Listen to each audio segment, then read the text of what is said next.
मेरे प्यारे बच्चों, आप सभी को नमस्कार। क्या हाल है आप सभी के?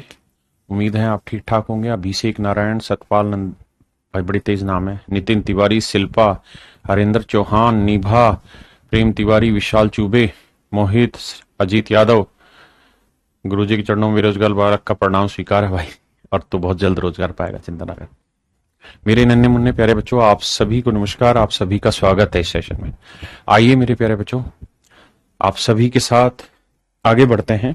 और आज जो हम चैप्टर पढ़ने जा रहे हैं वो है मेरे प्यारे प्यारे बच्चों मेंसुरेशन 2D। देखिए, वैसे अगर सच मायने में कहें तो ज्योमेट्री जो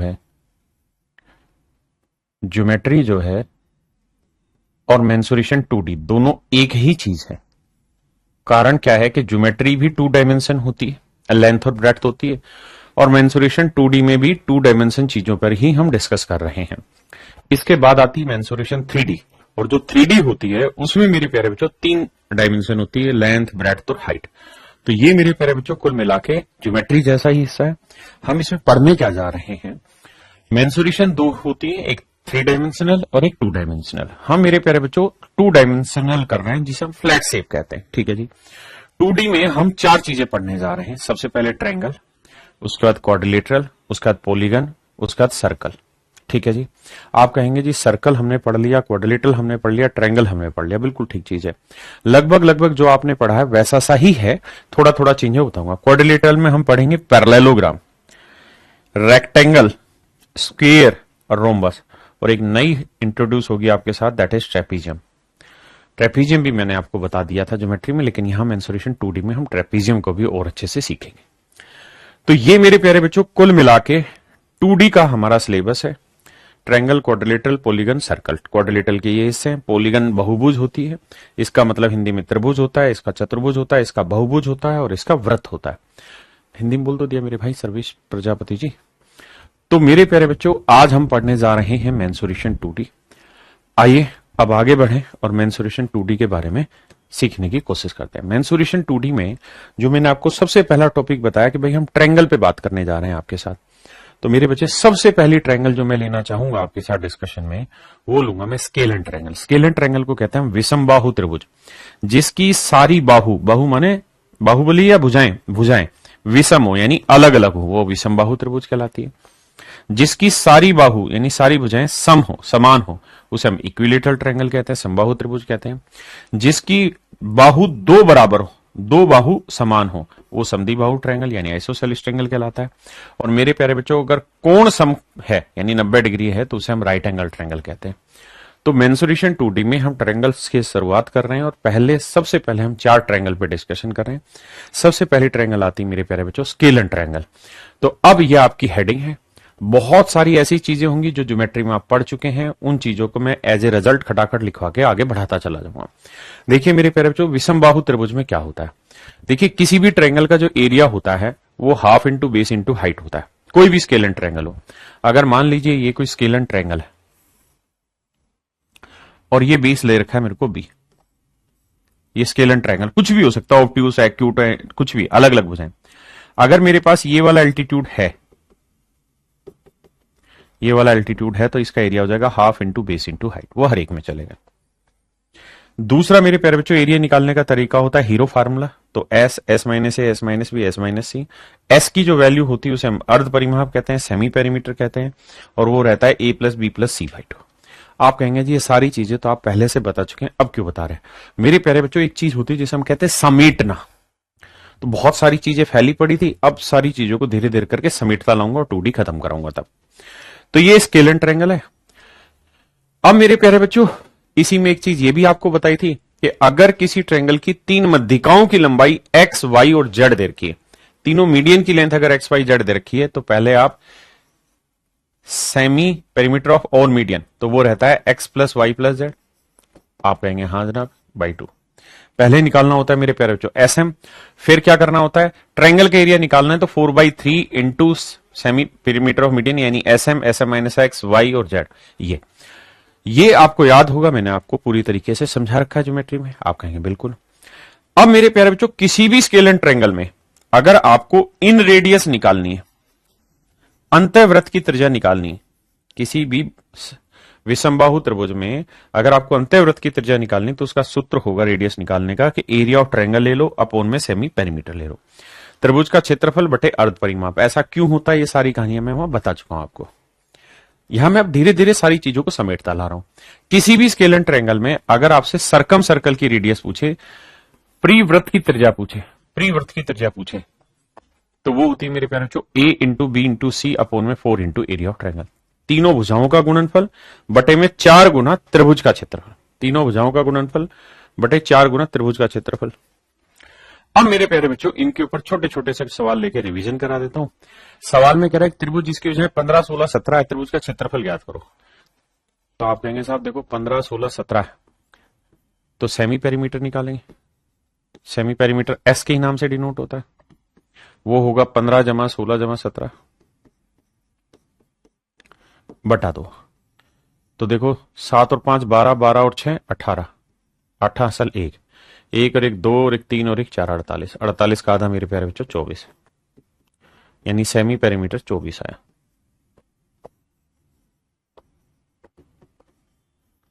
तो एरिया होगा सेमी पेरीमीटर 24, 24 में से 15 गया मेरे प्यारे बच्चों, कितना बचा 9, 24 में 16 गया 8 और 24 में 17 गया 7। अब देखिए आप ये बात जानते हैं 24 को लिखेंगे 8 गुना 3, 9 गुना 8 गुना 7, 8 बाहर आएगा, बिल्कुल आएगा। 9 का वर्गमूल 3 बाहर आएगा, अंदर बचा 3 7 21। तो मेरे नन्हे मुन्ने बच्चे जो ट्रायंगल का एरिया आया वो आया 24 रूट 21, 24 रूट 21 मेरे प्यारे बच्चों। क्या मेरी बात से सहमत है?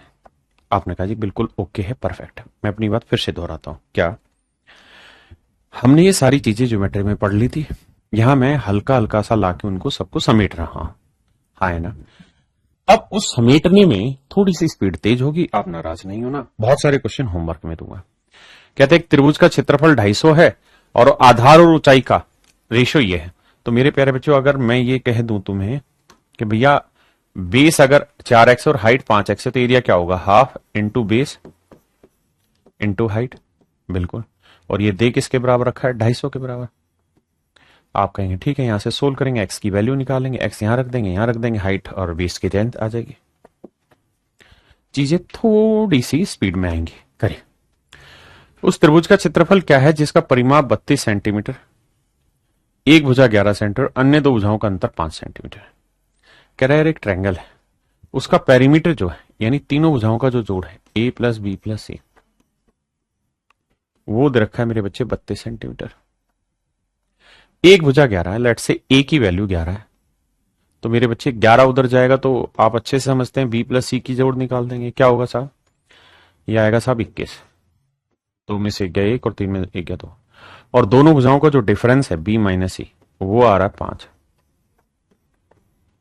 सी से सी काटा, बी और बी 2 भी आया मेरे प्यारे बच्चों, 21 और 5 26।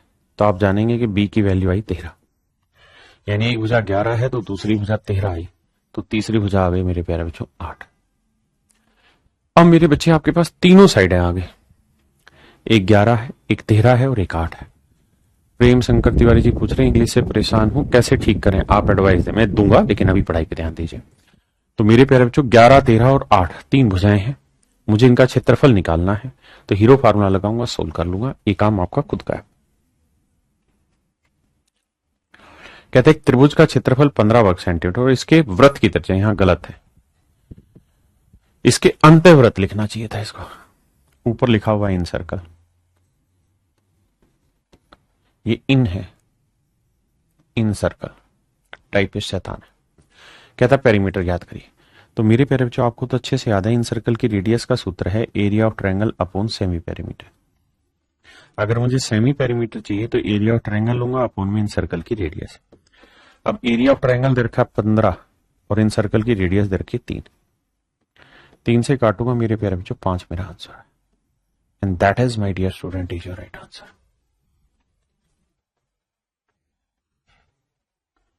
आइए भाई देखिए मेरे भाई, क्वेश्चन 4 का आंसर 10 होगा, नहीं बस ने पूछा क्या, अच्छा अच्छा अच्छा, माफ करना माफ करना माफ करना, उसने पेरीमीटर पूछा, मैं गलती कर गया भाई, सेमी पेरीमीटर आया 5, तो पेरीमीटर क्या होगा, सेमी का डबल, तो 5 दूनी 10। मैं माफी चाहता हूं, सेमी पेरीमीटर था 10, तो ना सेमी पेरीमीटर 5 था, परिमाप 10 होगा। देखिए मेरे भाई सवाल बहुत बढ़िया, सारे के सारे जितने भी क्वेश्चन मैं आपको करा रहा हूं, A to Z question, all questions are from your exam. सारे सवाल मेरे बच्चे आपके एग्जाम के सवाल है। सवाल में कह रहा है एक त्रिभुज की एक भुजा 7 सेंटीमीटर और इसका परिमाप 18 है, तो एक भुजा 7 है, बाकी दोनों भुजाएं B जमा C, वो दे रखिए 18। त्रिभुज का परिमाप दे दिया 18। तो मेरे प्यारे बच्चों ये तय है कि अगर पेरीमीटर 18 है तो सेमी पेरीमीटर निकाल देंगे, वो होगा 18 का आधा 9। बिल्कुल ठीक है। हम यहां से इस बात को भी समझ रहे हैं कि भाई B प्लस C की जो वैल्यू है वो 11 आई। अगर मैं कहूं कि B की वैल्यू बताओ तो आप कहेंगे 11 माइनस C आई। मैंने कहा ठीक है। अब मेरे भाई मुझे निकालना है एरिया। एरिया का सूत्र होता है रूट में पूरी कहानी, S आया 9, S माइनस ए, 9 में से 7 गया 2 आना, फिर S माइनस बी यानी 9 में से B घटा दो, 9 माइनस बी और 9 माइनस सी। भाई 3 भुजाएं ना, एक वैल्यू जो 7 है, एक भुजा B है और एक भुजा C। आपने कहा ठीक है। अब मैं B की वैल्यू रख दूं या C की, जिस मर्जी की वैल्यू रख दीजिए। लेट से मैंने C की वैल्यू रख दे रहा हूं, तो C की वैल्यू आएगी 11 माइनस B। आपने कहा ठीक है। अब थोड़ा दिमाग दीजिए, क्या ये है 9 माइनस सी और C की वैल्यू में रखना चाह रहा हूं 11 माइनस बी, तो 9 माइनस 11 प्लस बी, तो ये आएगी B माइनस 2। आपने कहा बिल्कुल ठीक है भाई, 9 माइनस सी है ना, मैंने C को भी B की फॉर्म में रख दिया, तो ये आया मेरा B माइनस 2।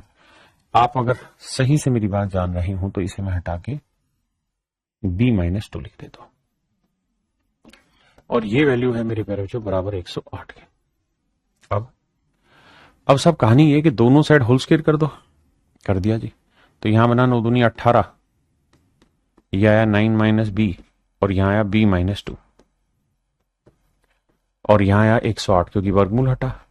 18 से काटोगे 18 छिके 108, यानी मैं ये भी कह सकता हूं कि भैया काट पीट के 6 आया। बहुत बढ़िया।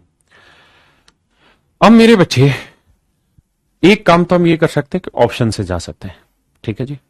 दूसरा काम अगर मुझे डिटेल सोल्व करना है तो मैं एक काम करूंगा कि मैं 6 के फैक्टर बनाऊंगा।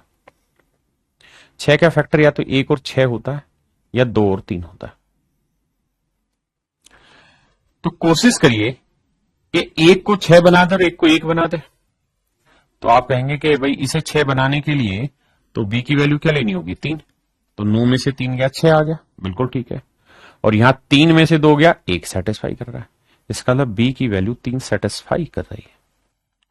और अगर B की वैल्यू 3 सेटिस्फाई कर गई तो 11 में से 3 गया मेरे प्यारे बच्चों, C की वैल्यू क्या आ गई 8, तो आंसर आ जाएगा 3 और 8। 3 और 8 पहला तरीका था मेरे प्यारे बच्चों ये। दूसरा तरीका सवाल का ये है कि हम ये सब करें ही ना, हम ये सारा तामझाम उठाएं ही ना सवाल में, और फिर हम दिमाग दौड़ाएं कैसे कि भाई हमें ये पता है कि B प्लस C का जोड़ 11 है, बिल्कुल ठीक है। मैं पॉइंटों की कैलकुलेशन से तो भाई हर हाल में बचना चाहूंगा, या तो मैं A ट्राई करूंगा या B ट्राई करूंगा या D ट्राई करूंगा। अगर मैं A ट्राई कर लेता हूं 6 और 5, तो कितना आसान हो गया मेरे लिए कि भाई एरिया निकालूंगा तो 9 आएगा, S माइनस भाई एक साइड 7 हो गई, समझ रहे हैं ना, ये 2 आया, 9 में से 6 गया 3 आया, और भैया यहां आना था क्या 9 माइनस सी, तो 9 में से 5 गया 4 आया। अब जरा ध्यान दीजिए कि अंदर मुझे 108 लेके आना है ना। तो देखो 4 3 12, 12 दूनी 24, 24 निम्न बनेगा, नहीं बनेगा सर, हाँ है ना। मैं यहां से एक छोटा दिमाग ये भी लगा सकता हूं कि इसको अगर मुझे लिखना है 9 की फॉर्म में, क्योंकि मेरा S तो 9 है और ये 2 है, तो 9 दूनी 18, तो इसे मैं 18 गुना 6 लिख सकता हूं। देखिए थोड़ा थोड़ा दिमाग लगाएंगे, कंपैरिजन हो जाएगा। भाई ये तो क्लियर है ना, S भी क्लियर और S माइनस A भी क्लियर है, आगे दिक्कत है। तो ये 9 दूनी 18 है, तो मैंने इसे 18 गुना 6 की फॉर्म में लिख दिया।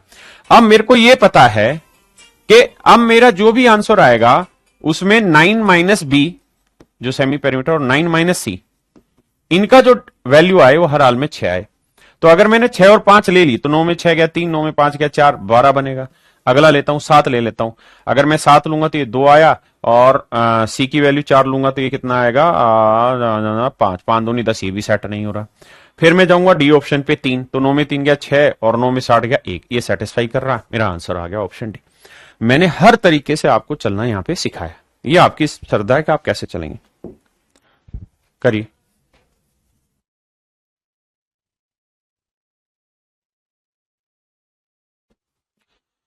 कहते हैं त्रिभुज की सॉरी माफ करिए, त्रिभुज की भुजाएं 3, 2 और 4 के अनुपात में है और परिमाप 72 सेंटीमीटर। भुजाएं ज्ञात करिए। देखिए यार, परिमाप पहली बात 72 आना चाहिए, रेशियो 3, 2, 4 होना चाहिए। आप ये भी समझ गए कि दूसरी से तीसरी डबल साइड होनी चाहिए। 24 से डबल नहीं, हटाओ। ये 18 से, मतलब ये डबल नहीं है, ये हटाओ। ये 16 की 32 है, ये ओके, ये गलत है। पहली चीज तो यही कि 3 ऑप्शन तो वैसे ही कट रहे थे क्योंकि साइडें 3, 2, 4, यानी तीसरे वाली दूसरे से डबल होनी चाहिए। वो क्यों इसी में था। यहां निकालोगे तो 8 3 24, 8 2 16, 8 चौक 32, हाँ है ना, 4 3 7 2 9 8 है 72, बिल्कुल सेट हो रहा है। तो ऑप्शन से निकाल दीजिए।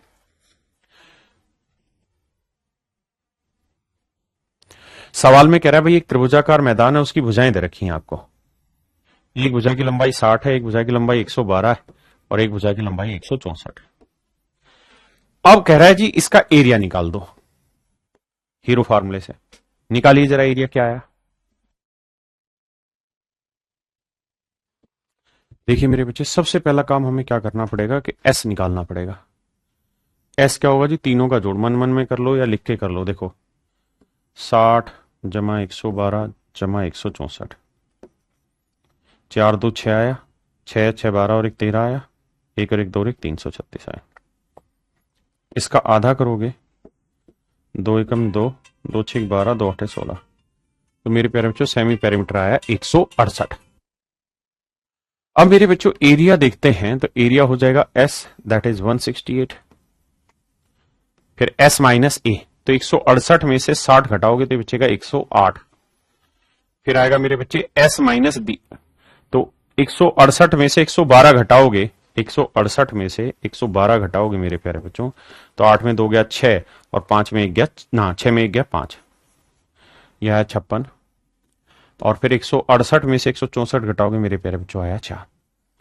अब हमें इस कैलकुलेशन को ब्रेक डाउन करना है। आइए, क्या मेरी बात समझ रहे हैं, कैसे ब्रेक डाउन करें। देखिए जी, हमें परफेक्ट रूट बनाते चले जाना है। अगर ध्यान दें इसे, तो ये किससे कट रहा है, 8 दूनी 16, 8 से कट रहा है, तो 8 8 दूनी 16, 8 एकम 8, बिल्कुल ठीक है। तो ये 8 को लिख लेते हैं 2 की पावर 3, 21 को लिख देता हूं 3 गुना 7। आपने कहा ठीक है। 108 को क्या लिख सकते हैं, 12 नीम में 108, और 12 गुना 9 को क्या लिख सकते हैं, 12 को 3 गुना 4, तो देखो यार 4 को लिखेंगे 2 की पावर 2 और 9 3 27, 27 को 3 की पावर 3। फिर आया 56, 56 को लिखेंगे मेरे बच्चे 14 चौकू 56 या 8 7 56, तो 8 को लिखेंगे 2 की पावर 3 गुना 7 और 4 को 2 की पावर 2। आपने कहा जी मामला सेट है, अब कैलकुलेशन तो बैठानी ही होगी। बैठाने जब जाओगे तो 7 तो साफ हुआ, जोड़ा बन गया, बिल्कुल ठीक है। 3 की पावर 3 और 3 की पावर 1, 3 की पावर 4, तो 3 की पावर 2 आ गया। वर्गमूल निकाला आना चाहिए, ये भी गया। अब 3 और 2 5, 5 और 3 8 और 2 10, तो 2 की पावर 5 बाहर आ जाएगा। क्या मेरी बात समझ पाई। ये आया मेरे प्यारे बच्चों मेरा टोटल एरिया। अब कह रहा है कि जी इसको खर्च, मतलब जिसको लगाने में जो खर्चा आ रहा है वो 8.5 रुपए प्रति वर्ग मीटर आ रहा है। तो गुना करेंगे मेरे प्यारे बच्चों इसे 8.5 से, गुना करेंगे इसे 8.5 से, क्योंकि ये मेरा टोटल एरिया आया और ये क्या हो गया मेरे प्यारे बच्चों, तो आप कहेंगे साहब ये हो गया हमारा कोस्टिंग। अब हमें इसका आंसर निकालना है और कुछ नहीं करना।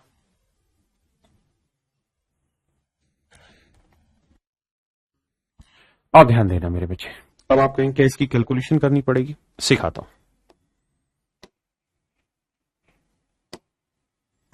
देखिए मेरे बच्चे, ये बात तो तय रही इस सवाल की कि किसी भी हालत में इस सवाल का उत्तर पॉइंटों में नहीं दे रखा। इसका मतलब पॉइंटों में तो है नहीं। अगर पॉइंटों में नहीं है मेरे प्यारे बच्चों, तो ये भी तय है कि इसके बटे 10 लिखेंगे तो 3 की पावर 2 से तो कभी भी नहीं कटेगा, यानी 9 से कभी नहीं कटेगा। अब सबसे पहला काम ये होना चाहिए कौन सा ऑप्शन 9 से भाग, जरा चेक करते हैं। 6 3 9, 8 और 1 9, ये नहीं जा रहा, इसे हटा दो लाइन से, ये आंसर नहीं है। अब 8 और 1 9, 6 4 10 1 11, ये भी 9 से भाग नहीं जा रहा। अब 6 3 9, 7 2 9 भाग जा रहा है, 8 और 1 9, 7 5 12 भाग नहीं जा रहा।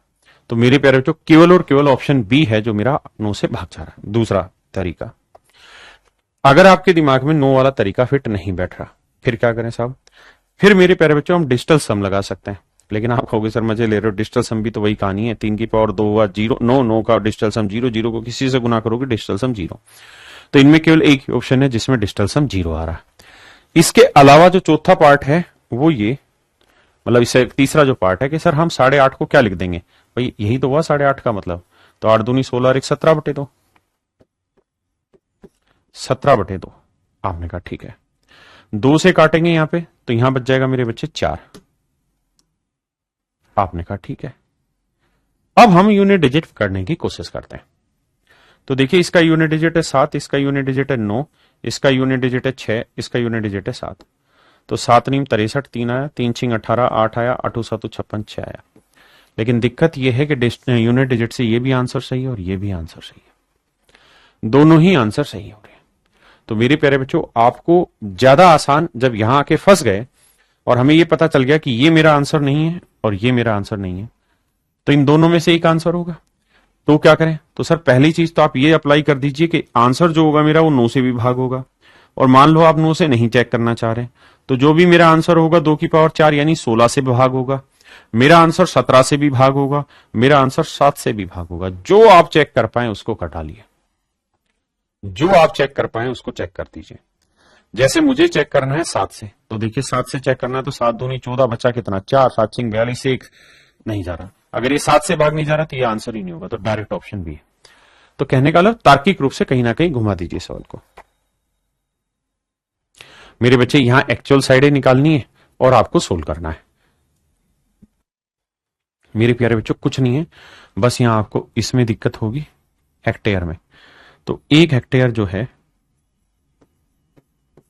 1 हेक्टेयर जो होता है मेरे प्यारे बच्चों वो 10,000 वर्ग मीटर होता है। तो जो भी आपका एरिया आएगा उसे 10,000 से भाग दे देंगे तो कन्वर्ट हो जाएगा ये किसमें? हेक्टेयर में। किसमें कन्वर्ट हो जाएगा? हेक्टेयर में।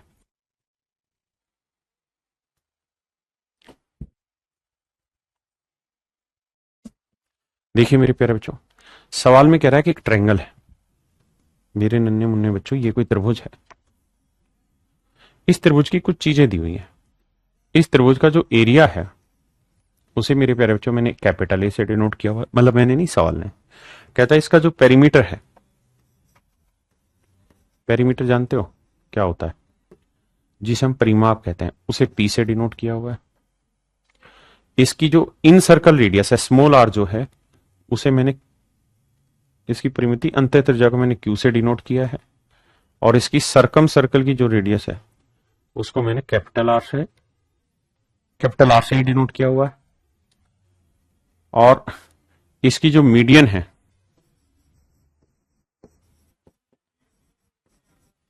सवाल में कह रहा है उसे हमने डिनोट किया हुआ डी से। बहुत बढ़िया भाई। तो मेरे बच्चे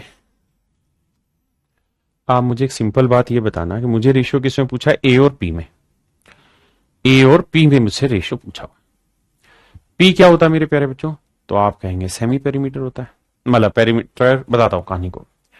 मुझे रेशियो निकालना है ए और पी का।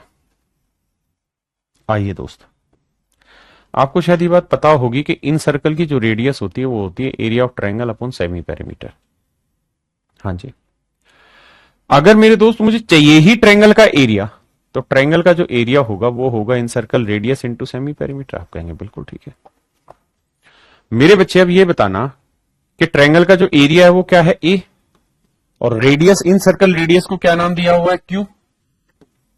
सेमी पेरीमीटर को मैं एस ही नाम दे रहता हूं, तो एरिया जो होगा वो क्यू इंटू एस होगा। पेरीमीटर पी है पेरीमीटर। पेरीमीटर क्या होता है मेरे प्यारे बच्चों? पेरीमीटर होता है सेमी पेरीमीटर का डबल यानी ट्वाइस ऑफ एस। एस से मेरे बच्चे एस कटा तो रेशियो आएगा Q/2। बहुत ही सिंपल और सीधा सवाल आपके नजर पेश किया गया। ऑप्शन बी आपका राइट आंसर।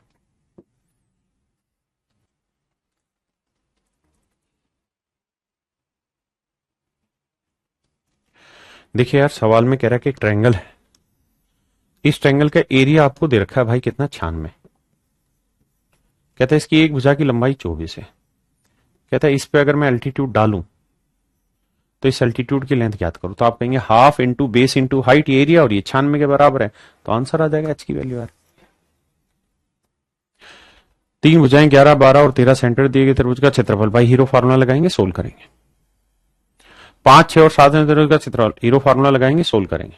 ठीक है यार, ये गलत क्यों कर रखा है, ये यहाँ क्यों क्यों कर रखा है, हैं? पहली बात तो ये क्यूब में आएगा ही नहीं,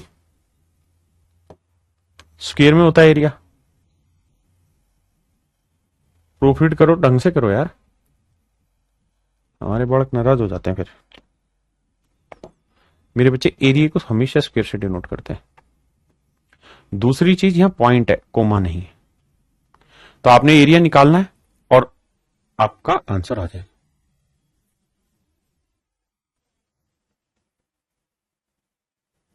सवाल में कह रहा है जी दो त्रिभुज है, जो पहले वाला त्रिभुज है इसका आधार है 8.5 और हाइट जो दे रखी है वो 14 है मेरे बच्चे। एक दूसरा त्रिभुज है, ऊंचाई ज्ञात करो, इसका आधार 14 सेंटीमीटर है, इसकी हाइट बतानी है आपने क्या होगी। कह रहा है दोनों का एरिया इक्वल है, तो half into base into height, half into base into height, solve कर दो यार।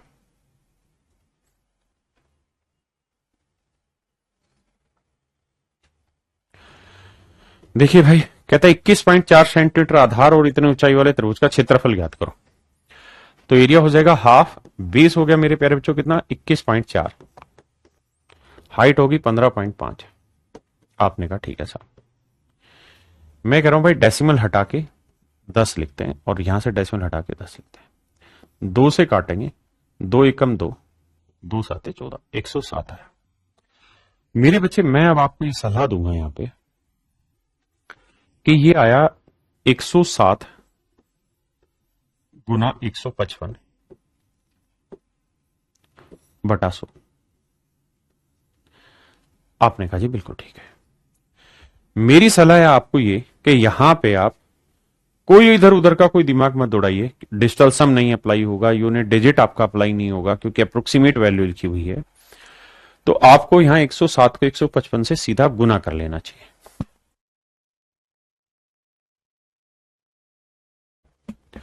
अब मैं आपको ये सिखा रहा हूं कि 107 और 155 को गुना कैसे करते हैं। तो कैलकुलेशन कैप्सूल में जब आप जाएंगे, जो आपके बैच में अपलोड है, तो वहां आप ये चीज देखेंगे मेरे बच्चे कि ये 100 से कितना ज्यादा है, 7, ये 100 से कितना ज्यादा है, 55। तो क्या करते हैं सर, 55 को 7 से गुना करते हैं, 7 5 35 और 7 5 35 और 3 38, हासिल लिखते हैं 8, 3 आई। फिर 55 और 7 62, 100 में 62 जोड़ा 162, 162 में 3 हासिल ली 165। फिर से समझाता हूं मेरे बच्चे, ये मैंने कैलकुलेशन कैप्सूल में समझाया हुआ था। मान लीजिए 109 को अगर मैं कहूं 108 से गुना करो, कितना ज्यादा है 9, 100 से ये कितना ज्यादा है 8। तो मैंने कहा था कि 9 को 8 से गुना करो, 2 अंकों में मल्टीप्लीकेशन लिखो, 9 8 72, 9 और 8 जोड़ो 17, 100 में 17 जोड़ के लिखो 117 72। मैं अगर आपको कहूं कि भाई 109 गुना 125, तो ये देखिए कितना ज्यादा 9, ये कितना ज्यादा 25। तो मेरे बच्चे 25 को 9 से गुना करो, 25 नहीं में 225, लेकिन 2 ही अंकों में लिखना है, तो 2 हासिल रह गई, 25 और 9 34, 100 में 34 जोड़ा 134 और 2 हासिल 136, तो 136 25 मेरा आंसर हो गया। तो ऐसे ही इसका आंसर होगा 165 85, यानी मेरे बच्चे इसका जो मल्टीप्लीकेशन आया वो आया 165 85, बटे में है मेरा 100, तो इसका जो राइट आंसर होगा वो 165.85 होगा। अगर आप इसे अप्रोक्सीमेट में लिखना चाहते हैं तो 165.9 लिख सकते हैं, जो कि ए की ऑप्शन है, ऑप्शन ए जो इसके नजदीक दिखा रहा है। क्लियर है?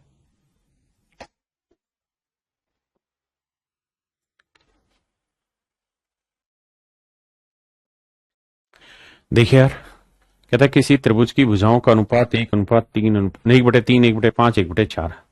करना क्या है, 3, 5, 4 का मेरे बच्चे एलसीएम ले लो। भाई उसने कहा कि साइडों का रेशियो 1/3, 1/5, 1/4।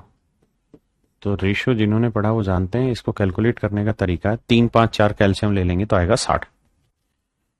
60 से यहां गुना करो, 60 से यहां गुना करो, 60 से इधर करो। 3 से काटा 20, 5 से काटा 12, 4 से काटा 15। तो मेरे प्यारे बच्चों ये आ गया इनकी साइडों की लेंथ का रेशियो। आपने कहा जी ठीक है। अब कहता है परिमाप दे रखा है, तो भैया इसे 20x मान लो, इसे 12x मान लो, इसे 15x मान लो। तो जोड़ोगे तो 20 और 10 30 और 10 40 और 7 47x बना। जबकि पेरीमीटर दे कितना रखा है 141। इसका मतलब x की वैल्यू कट के आई 3। अब एक्चुअल भुजाएं 15 थी, 45, ये 12 थी, 36, ये 20 थी, 60। अब कह रहा है जी सबसे छोटी भुजा और सबसे बड़ी भुजा की लंबाई के बीच का डिफरेंस बताइए। तो आप जानते हैं सबसे बड़ी 20 है और सबसे छोटी 15, इनके बीच का डिफरेंस 5x है, x की वैल्यू 3 तो 5 थी 15। Option B.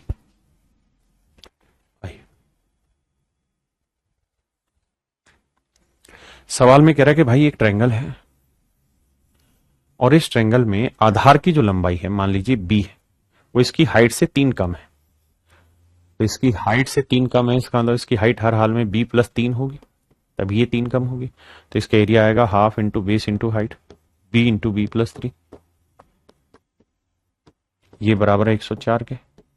2 से गुना करेंगे तो भैया 2 गुना ना b गुना b+3, 104 गुना 2 208।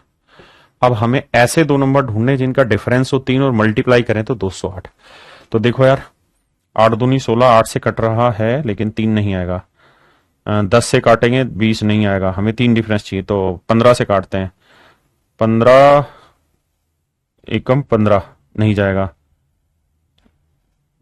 14 एकम 14 और 6, 14 पंजे 70 नहीं, अंतर आ जाएगा 14 में। 10 से 11, 8 2 10, 12 लेते हैं, 12 एकम 12 नहीं, 12 से भी नहीं जा रहा।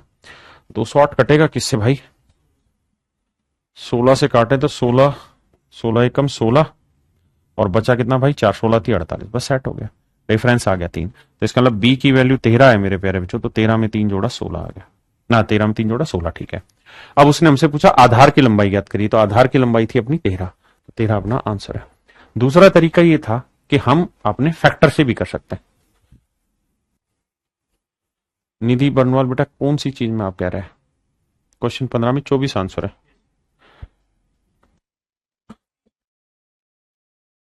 सॉरी सॉरी सॉरी, उसने पूछा सबसे बड़ी और सबसे छोटी, तो सबसे बड़ी 20 है माफ करना, और सबसे छोटी 12 है, तो डिफरेंस आया 8x और x की वैल्यू 3, तो 8 या 24, माफी चाहता हूं मैं। छोटी छोटी बातें खुद कर लिया करो भाई।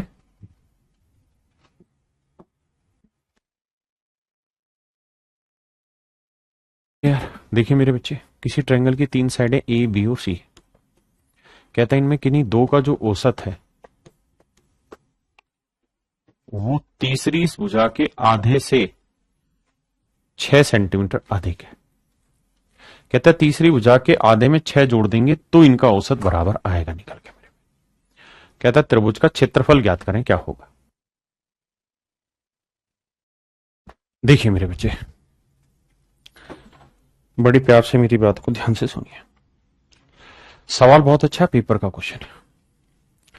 ट्रायंगल की 3 भुजाएं दे रखी हैं, हमने मानी है ए बी सी, उसने कुछ नहीं दी, कह रहा है एरिया बताइए। तो मेरे प्यारे बच्चों एरिया का फॉर्मूला होता है क्या, S into S minus A into S minus B into S minus C. आपने कहा ठीक है। बहुत सारे बच्चे क्या करेंगे, वो ये कहेंगे कि सर a प्लस बी का आधा सी के आधे जमा 6 के बराबर नहीं। उसने कहा in a triangle the average of any two side, इस एनी शब्द को समझना कि किन्हीं भी दो भुजाओं का जोड़ का आधा मतलब उनका औसत तीसरी भुजा के आधे से 6 बड़ा है। हाँ है ना, किन्हीं शब्द को बड़े ध्यान से देखिए, जो डाउट क्रिएट करेगा वो यहीं से क्लियर होना आपका डाउट, कि किन्हीं भी दो भुजाओं का औसत तीसरी भुजा के आधे से 6 सेंटीमीटर अधिक है। तो मेरे प्यारे बच्चों जब इस सब को 2 से गुना करोगे तो आएगा a plus B equal to C plus 12। आपने कहा बिल्कुल करेक्ट है। ये मेरे प्यारे बच्चों ए बी सी सवाल ने नहीं दे रखा है, ये आपने अपनी तरफ से माना हुआ है। अब मेरे प्यारे बच्चों मैं क्या कह रहा हूं आपको कि भाई ये बताइए ए प्लस बी, मैं सी इधर भी जोड़ दे रहा हूं इधर भी जोड़ दे रहा हूं तो ये हो जाएगा सी, और इधर सी जोड़ूंगा तो 2c जमा 12। कोई गुनाह तो नहीं किया यहां से? आपका नहीं, कोई दिक्कत नहीं सर, आपको कहीं दूर दूर तक आपको कोई दिक्कत नहीं है। मेरे प्यारे बच्चों ये बताना, ये चीज क्या हुई साहब? ये पेरीमीटर हुई। ये क्या हुई साहब? पेरीमीटर हुई। ये क्या हुई सर? पेरीमीटर हुई। बिल्कुल सही बात है सर, ये हमारा पेरीमीटर हो गया। बिल्कुल ठीक है।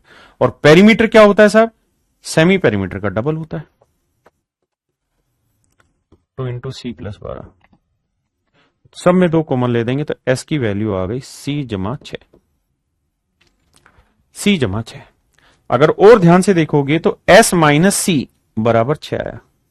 सी इधर लिया, लेकिन ये ध्यान रखना ये सी कुछ भी नहीं है, ये आपकी मानी हुई चीज है।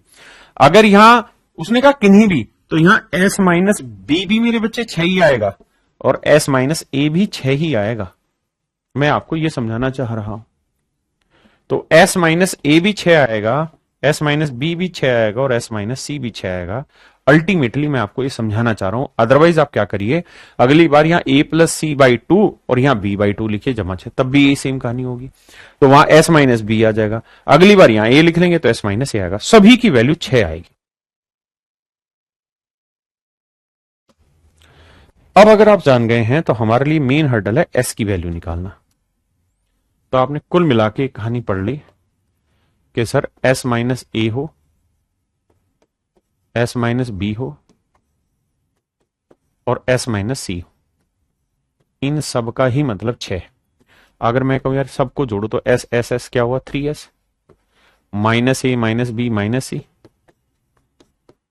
और यहां 6 6 12 6 18। थोड़ा सा दिमाग दौड़ाओगे तो आप जानते हैं कि तीनों भुजाओं का जो जोड़ होता है वही तो मेरे प्यारे बच्चों पेरीमीटर होता है। आप कहेंगे हाँ तो ये पेरीमीटर है, ये 2s बना, बिल्कुल ठीक है, ये 18 है। सोल्व करोगे तो 3s में से 2s गया तो s बराबर आ गया 18। s बराबर आ गया 18, s बराबर आ गया मेरे प्यारे बच्चों 18। अब कैलकुलेशन की सेटिंग करते हैं। देखो 6 और 6 तो एक 6 बाहर आ गया, यहां 6 और 6 एक 6 बाहर आ गया, बचा 3 रूट 3। तो आंसर आएगा 6 36 रूट 3। 36 रूट 3 मेरे प्यारे बच्चों मेरा राइट आंसर है।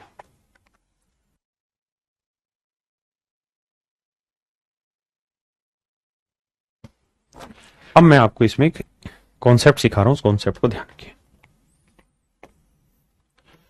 मेरे प्यारे बच्चों जब भी सवाल में ऐसा कहे, जब भी सवाल में ऐसा कहे कि किन्हीं भी दो भुजाओं का जोड़, मतलब किन्हीं भी दो भुजाओं का औसत तीसरी भुजा के आधे से x ज्यादा है, तीसरी भुजा के आधे से x ज्यादा है, तीसरी भुजा के आधे से x ज्यादा है, तो आप ये मान लेना कि sir s minus A, s minus B, s minus C, तीनों की उसने डायरेक्ट वैल्यू लिख के दे दी है x।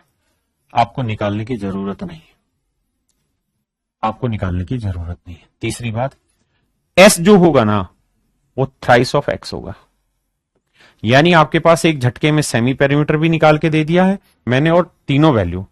एरिया निकालने के लिए आपको क्या चाहिए होता है? s चाहिए होता है, फिर s माइनस ए चाहिए होता है, s माइनस बी चाहिए होता है और s माइनस सी चाहिए होता है। अब मोटी बात ट्रिक की ये हुई यहां पे कि भैया s की वैल्यू क्या होगी? 3x, s माइनस ए की वैल्यू क्या होगी? x, s माइनस बी की वैल्यू x, s माइनस सी की वैल्यू x।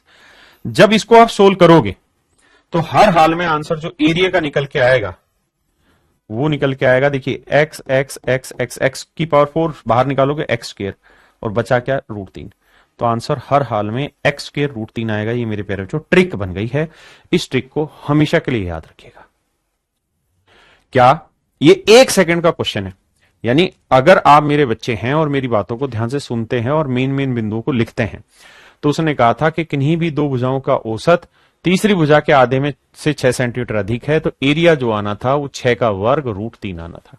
आंख बंद करके with in a second you can solve this question at an instant. मेरा काम है डिटेल भी बताना, साथ साथ शॉर्ट भी उसका डिस्कस करना। अब आते हैं मेरे प्यारे बच्चों अगला concept, that is equilateral triangle है। इक्विलेटरल ट्रायंगल हिंदी में मेरे प्यारे बच्चों कहते हैं समबाहु त्रिभुज, जिसकी सारी भुजाएं आपस में बराबर होती हैं। देखिए मेरे बच्चे, सारी भुजाएं बराबर होती हैं, सारे कोण 90-90 डिग्री के होते हैं। एरिया निकालना हो इक्विलेटरल ट्रायंगल का, अगले पेज पे, हाँ आइए। अगर एरिया निकालना हो तो एरिया होता है √3/4 ए स्क्वायर, बल्कि मैं ही लिखवा देता हूं इसमें सारी चीजें। देखो भाई, आप ये बात समझते हैं कि ए ए ए इक्विलेटरल है तो सारी भुजाएं बराबर होंगी, यानी जो पेरीमीटर होगा वो 3a होगा। मेरे प्यारे बच्चों, जो एरिया होगा, हीरो फार्मूला लगा के जब आप एरिया निकालेंगे तो वो आएगा √3/4 ए स्क्वायर। तो ये कॉन्सेप्ट बन गया और इसे आप रटेंगे, याद रखेंगे, √3/4 ए स्क्वायर। अब आप शायद इस बात को भी बखूबी जानते हैं कि यहां से जब हम अल्टीट्यूड डालेंगे तो सामने वाली लाइन पे 90 डिग्री बनाएगा। तो इस अल्टीट्यूड की जो वैल्यू होगी, यानी इसकी जो हाइट होगी वो होगी मेरे प्यारे बच्चों √3/2a। आप कहें कैसे फाइंड आउट करें?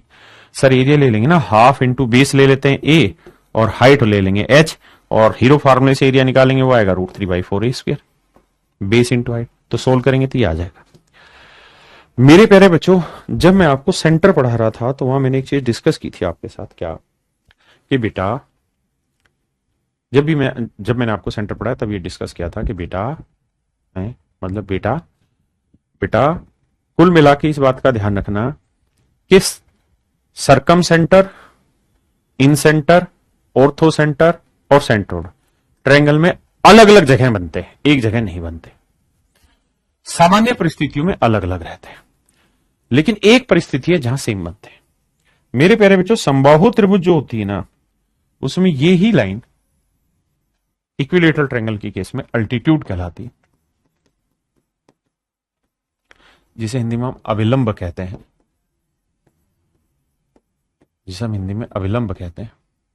और अभिलंब के मिलने से बनता है ऑर्थो सेंटर। देखिए मैंने कहा था ना कि सारी चीजें जो पढ़ाई है वो मेंसुरेशन 2D में मैं समेटूंगा, यानी थोड़ी थोड़ी जहां जहां कसर रह गई थी उसको पूरा करते करते बिल्कुल ढक देंगे अब कि हाँ भाई फाइनल खाना तैयार हो गया। इसी लाइन को ही मेरे प्यारे बच्चों मीडियन बोलते हैं। यही लाइन मीडियन भी होगी, जिसे हम हिंदी में माध्यिका कहते हैं, माध्यिका कहते हैं। मीडियन से मिलके जो बनता है उसे हम सेंट्रोइड कहते हैं, हिंदी में बोले तो केंद्रक कहते हैं। इसी लाइन को मेरे प्यारे बच्चों हम एंगल बाइसेक्टर भी कहेंगे।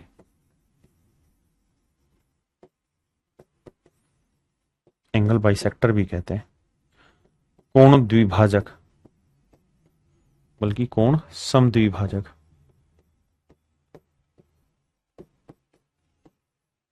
कोण समद्विभाजक, और जहां सारे एंगल बाइसेक्टर आके आपस में मिलते हैं वो मेरे प्यारे बच्चों कहलाता है इन सेंटर। हिंदी में मेरे बच्चे कहते हैं हम इसे अंतः केंद्र।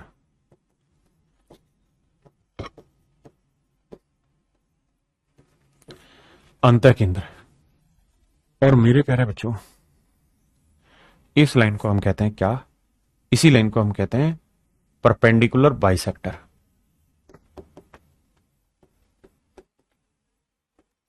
समकोण समद्विभाजक, गलत लिखा, समद्विभाजक भाजक, और इससे मिलके जो बनता है उसे हम कहते हैं सरकम सेंटर।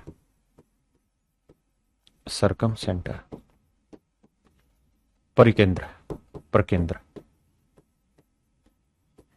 और मेरे बच्चे, मजे की बात यह है कि इक्विलेटरल ट्रायंगल में यही बिंदु सेंट्रोइड कहलाता है, यही बिंदु केंद्रक कहलाता है, यही बिंदु सेंट्रोइड है, यही ऑर्थो सेंटर है लंब केंद्र, यही सरकम सेंटर है परिकेंद्र, और यही पॉइंट इन सेंटर है अंतः केंद्र।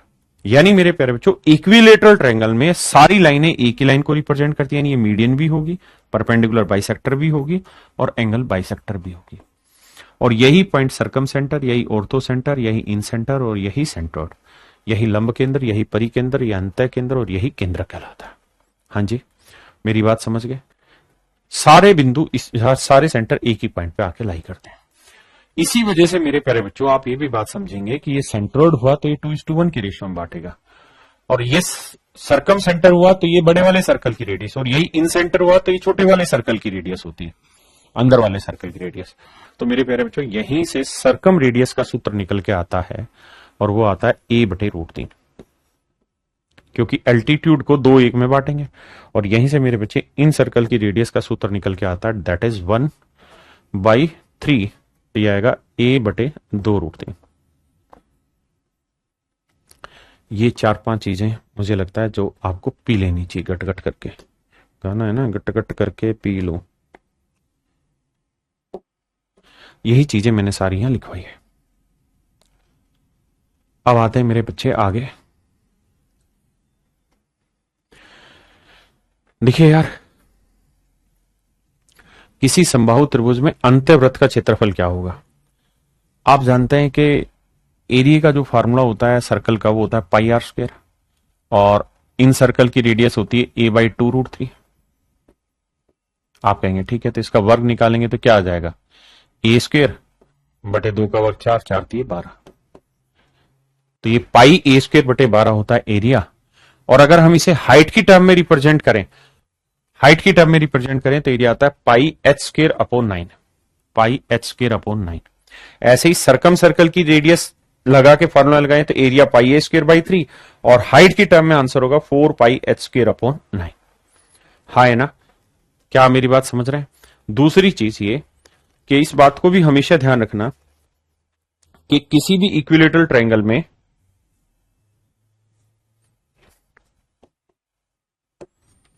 अगर ये कोई इक्विलेटरल ट्रायंगल है और इक्विलेटरल ट्रायंगल की साइड की लेंथ a है,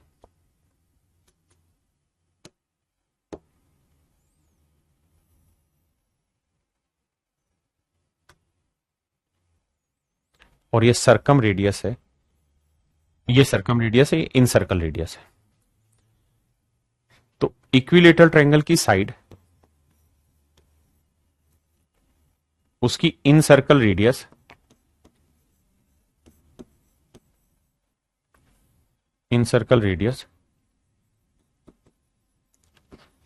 और सर्कम सर्कल रेडियस,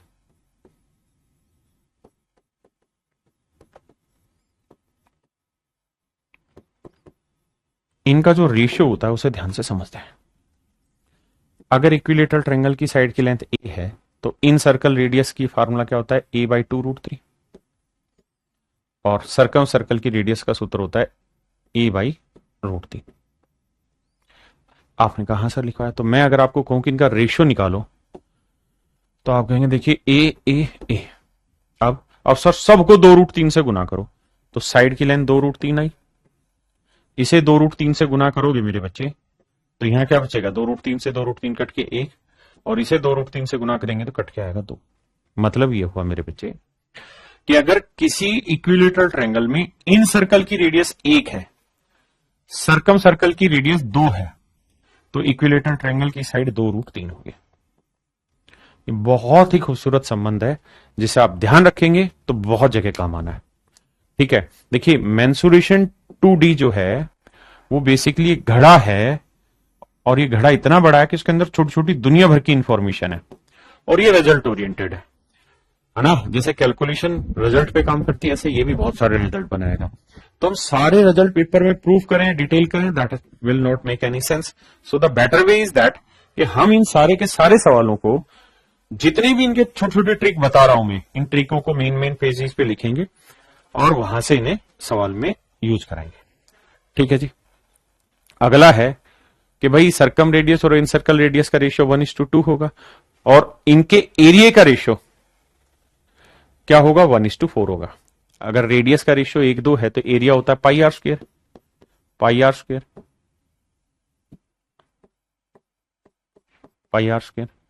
तो इसकी रेडियस 1, 1 का वर्ग 1, 2 का वर्ग 4, पाई से पाई कट के 1:4 आएगा। ये मैंने बता दिया कि भाई सारे सेंटर एक ही बिंदु पर होकर जाते हैं, और सारी लाइनें भी एक ही चीज को दिखाती हैं। अब अगला कॉन्सेप्ट आता है मेरे प्यारे बच्चों, क्या, देखिए मैं समेट रहा हूं सारी चीजों को, तो बहुत सारे छोटे छोटे रिजल्ट है जो आपको बताने हैं कि अगर ये इक्विलेटरल ट्रायंगल और सारी साइडें मेरे प्यारे बच्चों ए है, और इसमें किसी भी बिंदु से, मान लीजिए इस पॉइंट से मैंने 3 एल्टीट्यूड खींच दिए, एक ये वाला, एक ये वाला और एक ये वाला। इस एल्टीट्यूड की लेंथ है P1, इस एल्टीट्यूड की लेंथ है P2 और इस एल्टीट्यूड की लेंथ है P3।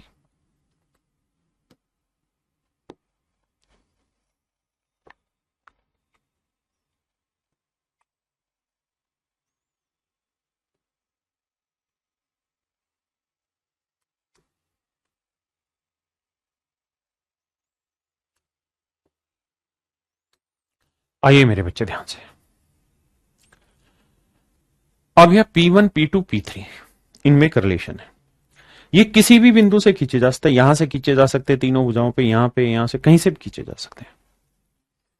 मैं आपसे ये जानना चाह रहा हूं मेरे भाई कि मुझे इस वाले ट्रायंगल के एरिया निकाल के बताइए क्या होगा।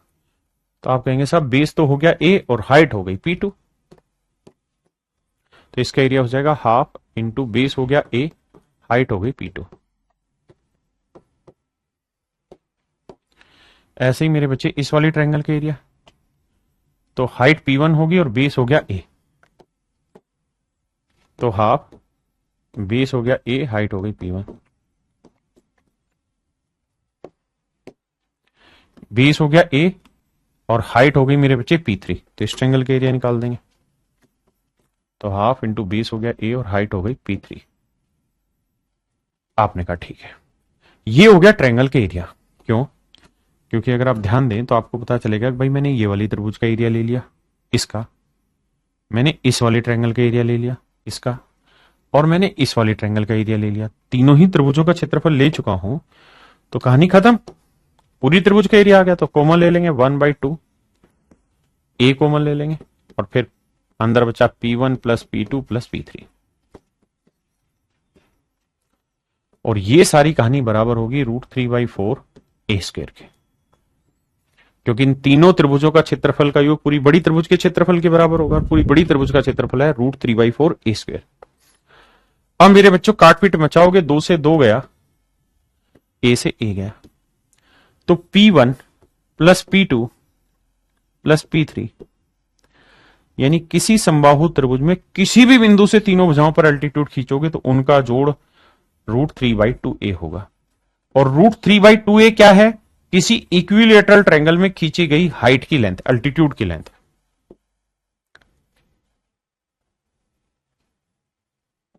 ये देखिए √3/2A, ये हाइट की लेंथ बताई, हाँ है ना, √3/2A। क्या मेरी बात समझ पाए? और अगर यहां से आपको A की वैल्यू चाहिए और ये तीनों का जोड़ दे रखा हो, तो A की वैल्यू हो जाएगी क्या, ये 2/√3 इधर गुना हो जाएगा, 2/√3 P1 plus P2 plus P3।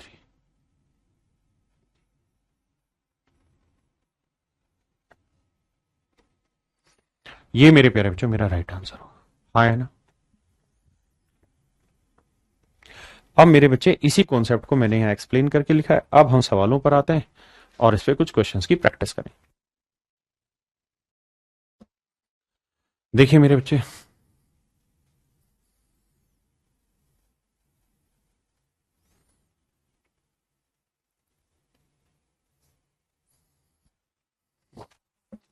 सवाल में कह रहा है प्रत्येक x मीटर भुजा वाले एक त्रिकोणीय मैदान का क्षेत्रफल 50, 70 और 80 मीटर भुजा वाले एक अन्य त्रिकोणीय मैदान के क्षेत्रफल के बराबर है। सवाल में कह रहा है कि भाई दो ट्रायंगल है, एक ट्रायंगल तो है मेरे प्यारे बच्चों अलग अलग भुजाओं वाली, और एक भुजा है इक्विलेटरल।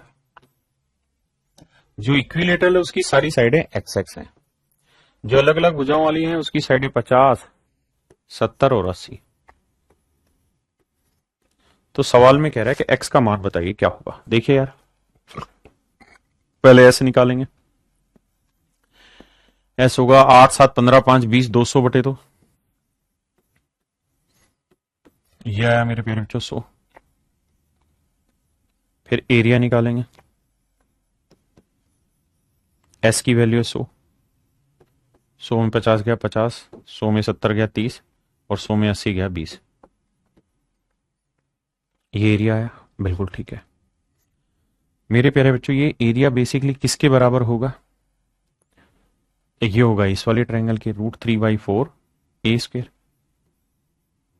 अब ए की वैल्यू क्या है? x, equilateral x square. देखिए 100 का वर्गमूल बाहर आया 10, 100 का वर्गमूल आया 10, है ना।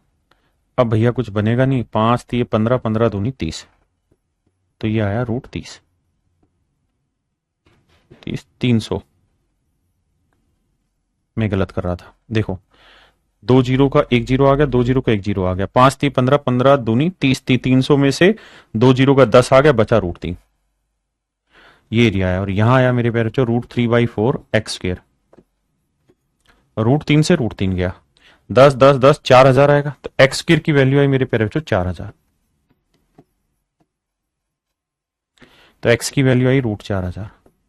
यानी मुझे ये बताना है कि भाई 4000 के आसपास कौन सा नंबर है इन आंसर में से, ये मेरे को बताना है। हाँ है ना, ये चीज मेरे को बतानी है।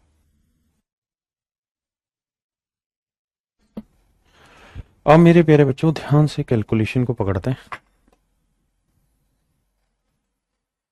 भाई हमारा जो भी आंसर है वो ये इसी के आसपास है, यानी 40 गुना 1000 है। आपने कहा साहब ठीक है ना, 1000 नहीं, माफ करना भाई 100 है। 100 का वर्गमूल क्या हुआ साहब? 10 आया √40।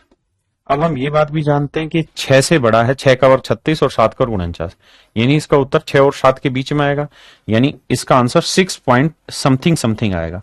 तो 10 गुना 6 करेंगे तो ये आएगा मेरे भाई 60 प्लस समथिंग।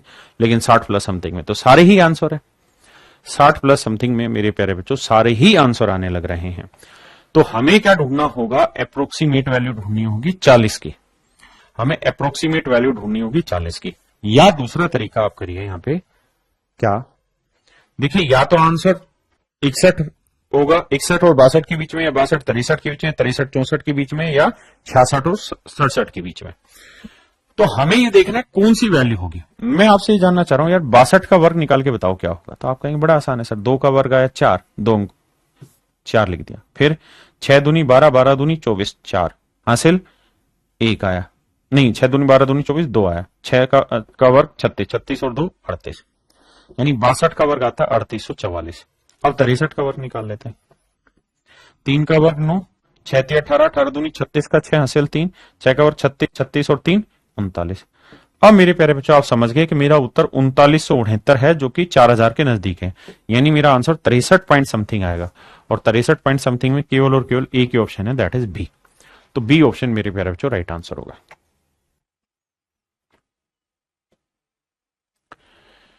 कहता है भाई समबाहु त्रिभुज का क्षेत्रफल ये, तो इक्विलेटरल ट्रायंगल का एरिया होता है √3/4 A square and that is equal to 36 और √3। तो भैया ए स्क्वायर की वैल्यू आई 36 गुना 4, 36 का वर्गमूल 6 और 4 का वर्गमूल 2, तो ए की वैल्यू आई मेरे प्यारे बच्चों 12। कह रहा है त्रिभुज का परिमाप बताओ। पेरीमीटर होता है 3 टाइम्स ऑफ ए, यानी 12 3 36।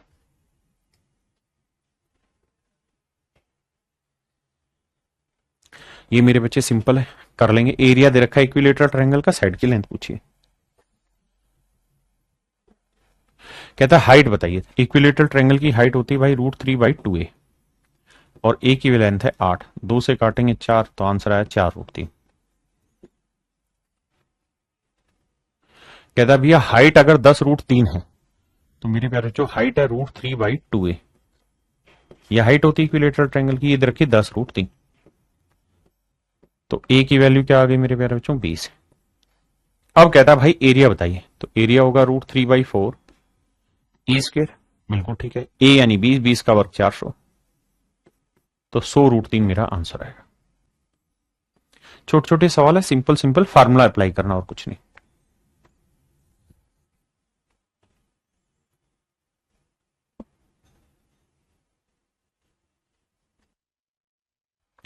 देखिए मेरे प्यारे बच्चों,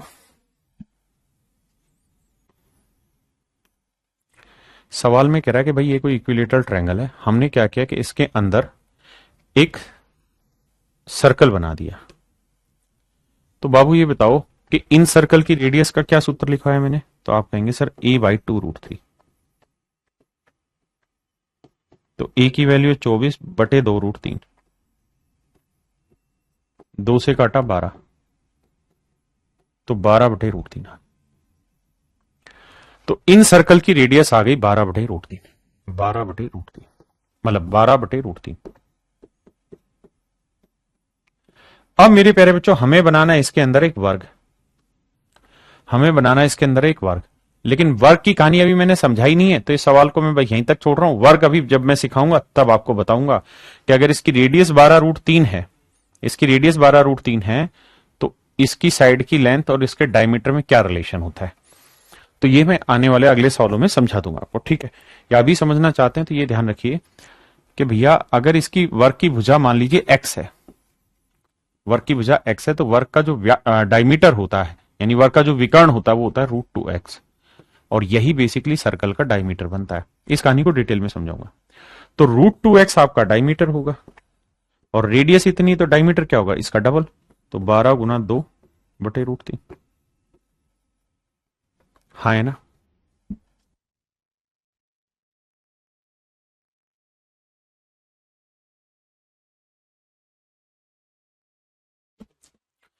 अब मेरे प्यारे बच्चों x की वैल्यू आ जाएगी 12 × 2/√2 को √3 से क्या √6। अब कह रहा है एरिया बताओ, तो स्क्वायर का जो एरिया है मेरे प्यारे बच्चों वो क्या होगा, एक्स स्क्वायर, इसका वर्ग करो। तो 12 का वर्ग 144, 2 का वर्ग 4 और √6 का वर्ग 6, 6 से इसे काटोगे तो यह आएगा 24, 24 चौक 96। तो मेरे प्यारे बच्चों एरिया आया 96। इसमें स्क्वायर का कॉन्सेप्ट लग गया, तो उससे परेशान ना हो, सही वक्त पे समझाऊंगा उसे। आइए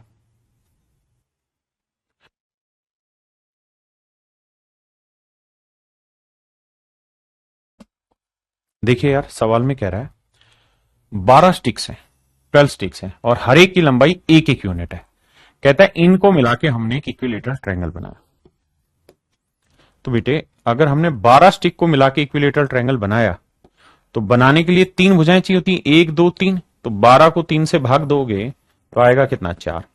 इसका मतलब 4 डंडियां मिला के, जैसे एक डंडी ये हो गई, एक डंडी ये हो गई, एक डंडी ये, एक डंडी ये, तो 4 डंडी से एक भुजा, अगली 4 डंडी से एक भुजा, हाँ जी, ऐसे अगली 4 डंडी से एक भुजा, और हर डंडी की लंबाई 1 यूनिट है, तो हर एक भुजा की जो लंबाई हो गई वो 4 यूनिट है। क्या रहा एरिया बताइए, तो √3/4 ए स्क्वायर, ए है 4, 4 का वर्ग 16, काटेंगे आंसर आएगा 4√3।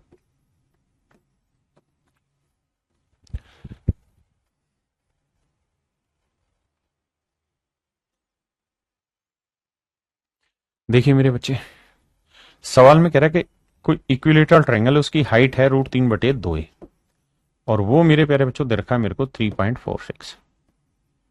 बिल्कुल ठीक है। सवाल में कह रहा है कि भैया इसका पेरीमीटर बताइए।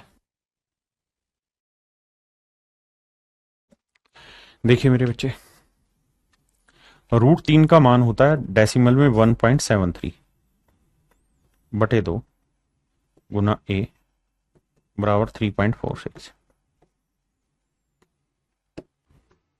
इसका डबल हुआ 17 दूनी 34, 3 दूनी 6, 2 आया, तो a की वैल्यू आई 4, और a की वैल्यू 4 है, तो पेरीमीटर क्या होता है मेरे प्यारे बच्चों, तो आप कहेंगे परिमाप होता है भुजा 3 गुना साइड, तो 3 चौक 12, पेरीमीटर होगा 12, पेरीमीटर होगा मेरे प्यारे बच्चों 12। एक बात और भी ध्यान रखिएगा, आप मुझे बताइए कि अगर इक्विलेटरल है तो ये भुजाएं ए हैं, तो मैं आपसे जानना ये चाह रहा हूं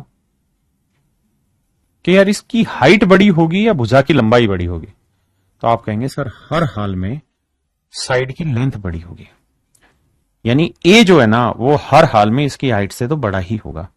तो अगर मैं दोनों तरफ 3 से गुना कर दूं तो 3a बड़ा होगा 3h से, और अगर ध्यान देंगे तो 3a क्या हुआ, पेरीमीटर। तो पेरीमीटर जो होगा त्रिभुज का वो हर हाल में 3 इंटू हाइट होगा, और हाइट की वैल्यू हमें रखी 3.4। तो भैया पेरीमीटर की जो वैल्यू आएगी 3 चौक 12, 3 तिया 9 और 1 10, 11.2। इसका मतलब पेरीमीटर 11.2 से बड़ा होगा, और 11.2 से बड़ा केवल और केवल एक ही ऑप्शन था, ऑप्शन डी। तो आप ऐसे भी ध्यान रख सकते हैं आगे के लिए।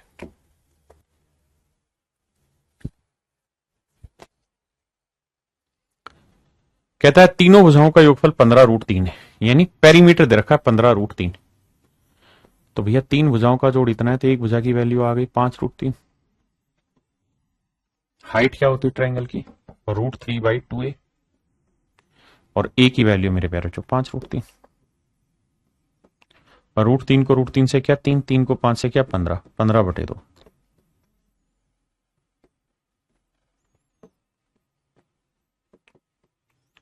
तो यह है मेरे प्यारे जो 7.5 सेंटीमीटर, ऑप्शन सी।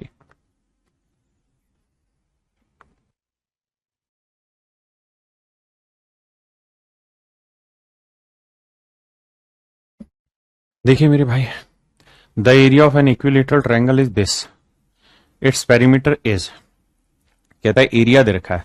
तो मेरे भाई एरिया होता है √3/4a², ये दे रखा है 10.24 या √3। √3 से मेरे बच्चे √3 गया, तो a² की जो वैल्यू आई वो आई 10.24 गुना 4।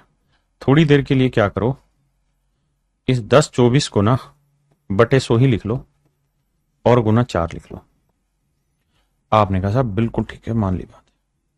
अब मेरे बच्चों जब स्क्वायर रूट हटा के यहां लाओगे तो आप जानते हैं ये 32 का वर्ग होता है, और 4 जो होता है वो 2 का वर्ग होता है, और 100 जो होता है वो 10 का। तो साइड की लाइन 6.4 आई। कह रहा है त्रिभुज का परिमाप बताइए। तो मेरे बच्चे पेरीमीटर होता है 3 इंटू साइड, ए की वैल्यू 6.4, 3 चौक 12, 3 सिंह 18 और 1 19। तो आंसर होगा 19.2 मीटर, यानी जो परिमाप होगा वो 19.2 मीटर होगा।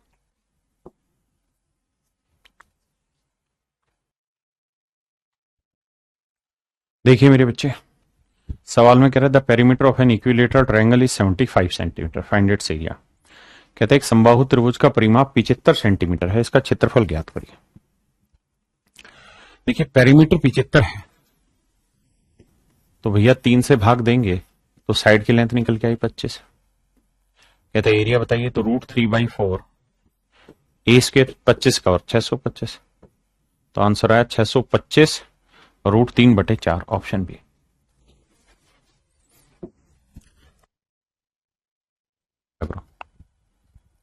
कहता है एबीसी एक समबाहु त्रिभुज है, यदि त्रिभुज का क्षेत्रफल इतना है तो परिवर्त की त्रिज्या ज्ञात करो। देखिए मेरे प्यारे बच्चों, कहते हैं कि इक्विलेटरल ट्रायंगल है, तो इक्विलेटरल ट्रायंगल के एरिया √3/4 a²। ये दरखा है मेरे बच्चे 36 √3, √3 से 1 कटा, a² बराबर 36 गुना 4। तो a की वैल्यू है 36 का वर्गमूल 6, और इसका 2, 6 दूनी 12। तो कहता है इसके परिवर्त की त्रिज्या ज्ञात करिए, सरकम रेडियस। तो वो होगी मेरे प्यारे बच्चों a/√3। तो a की वैल्यू 12/√3। हर का परिमेयकरण करेंगे, √3 से ऊपर √3 से नीचे, तो ये कट के 3 आया, 3 चौक 12। तो मेरे प्यारे बच्चों सरकम रेडियस की लेंथ आई 4√3। सरकम रेडियस की लेंथ आई मेरे प्यारे बच्चों 4√3, 4√3।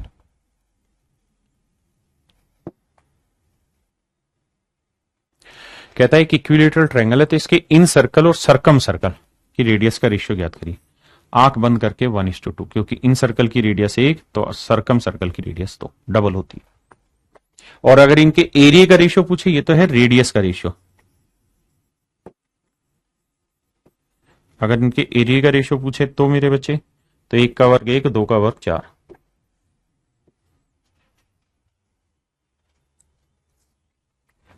तो मेरे प्यारे बच्चों सेम ही सवाल है, तो एरिया का रेशियो 1:4।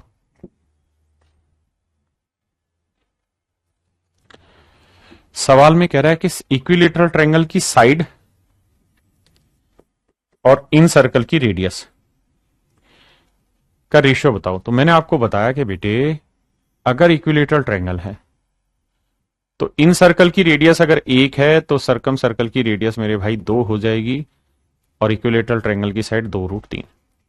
तो साइड हो जाएगी 2√3, तो इन सर्कल की रेडियस हो जाएगी 1, and that is option B is your correct answer.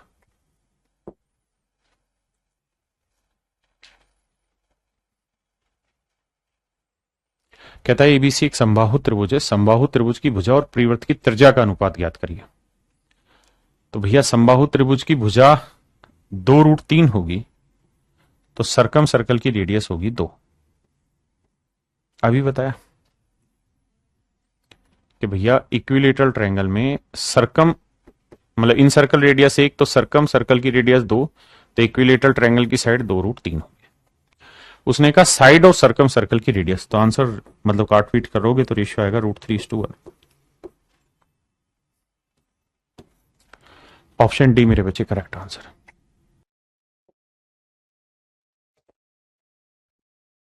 तीसरी टाइप है मेरे प्यारे बच्चों आइसोसेलिस ट्रायंगल, जिसे हम कहते हैं समद्विबाहु त्रिभुज, जिसकी दो भुजाएं बराबर हों आपस में। आइए मेरे बच्चे बड़े ध्यान से मेरी बात सुनिएगा। भैया आइसोसेलिस ट्रायंगल जो होगी, इसको आप चाहें तो बड़ी आसानी से स्केलन ट्रायंगल मान के सोल्व कर ले। भाई दो भुजाएं बराबर होंगी, तीसरी भुजा डिफरेंट होगी। आप ईरो फार्मूले से एरिया निकालें, आप स्केलन ट्रायंगल के फंडे से ही आप सरकम सर्कल की रेडियस निकालें, इन सर्कल की रेडियस निकालें, ईच एंड एवरीथिंग आप सोल्व करते चले जाए, पहली चीज। लेकिन अगर हम कुछ स्पेसिफिक जानना चाह रहे हैं इस चीज में, तो आइए उसकी तरफ बढ़ते हैं। मेरे बच्चे आप ये बात जानते हैं कि अगर ये दोनों साइडें आपस में बराबर हैं, अगर ये दोनों साइडें आपस में बराबर हैं, और अगर मैं यहां से सामने वाली साइड पे एल्टीट्यूड डाल दूं, अगर मेरे प्यारे बच्चों मैं यहां से सामने वाली साइड पे एल्टीट्यूड डाल दूं, अभिलंब खींच दूं, तो ये सामने वाली भुजा को दो बराबर भागों में बांटेगा। आप कहें कैसे, बता दो। मैंने क्या किया कि आइसोसेलिस ट्रायंगल ले लिया, आपने कहा ठीक है। अगर ये समद्विबाहु त्रिभुज है तो मेरे प्यारे बच्चों ये दोनों ही ट्रायंगलें कॉन्ग्रुएंट होंगी। कैसे? इस वाले ट्रायंगल में ये साइड कॉमन है, दोनों साइड ट्रायंगल में ये राइट एंगल बन गया और ये हाइपोटेन्यूस हो गया। तो right angle hypotenuse side, right angle hypotenuse side, भाई एक राइट एंगल आ गया और एक साइड कॉमन होगी और हाइपोटेन्यूस दोनों के बराबर दे रखे हैं, तो ये दोनों ट्रायंगल आपस में कॉन्ग्रुएंट हो जाती है। और जब दोनों त्रिभुजें आपस में सर्वांगसम हो जाती है मेरे भाई, और जब ये दोनों भुजाएं आपस में बराबर हैं, ये साइड ए है, ये साइड ए है मेरे बच्चे, और ये साइड बी है, तो नेचुरल है कॉन्ग्रुएंट हो गई, तो ये दोनों भुजाएं बराबर होंगी, तो ये लेंथ आएगी b/2। आपने कहा करेक्ट है, ये h है। अब अगर मैं आपसे इस राइट एंगल ट्रायंगल में h की वैल्यू निकलवाऊं तो निकाल देंगे? आप कहेंगे बिल्कुल निकलेगी। कैसे साहब? h की वैल्यू होगी स्क्वायर रूट में a square minus b square बटे 4, b/2 का स्क्वायर। h की वैल्यू आएगी 4a square minus b square बटे 4, तो h की फाइनल वैल्यू आएगी 4 का वर्गमूल 2 आ जाएगा 1/2 और रूट में 4a square minus b square. आपने कहा करेक्ट है। मेरे प्यारे बच्चों अगर मैं इसमें आपको कहूं कि एरिया बताइए, तो आप कहेंगे एरिया होगा हाफ इंटू बेस हो गया b और हाइट हो गई 2, हाइट हो गई ये वाली 1/2 4a square minus b square. तो एरिया की जो फाइनल कैलकुलेशन निकल के आएगी वो निकल के आएगी b/4 4a square minus b square, b/4 4a square minus b square root के अंदर। यही सारी चीजें मेरे प्यारे बच्चों मैंने यहां आपको लिख के दी है और कुछ भी नहीं है। पहले इतनी बातों को आराम से समझो फिर आगे बढ़े।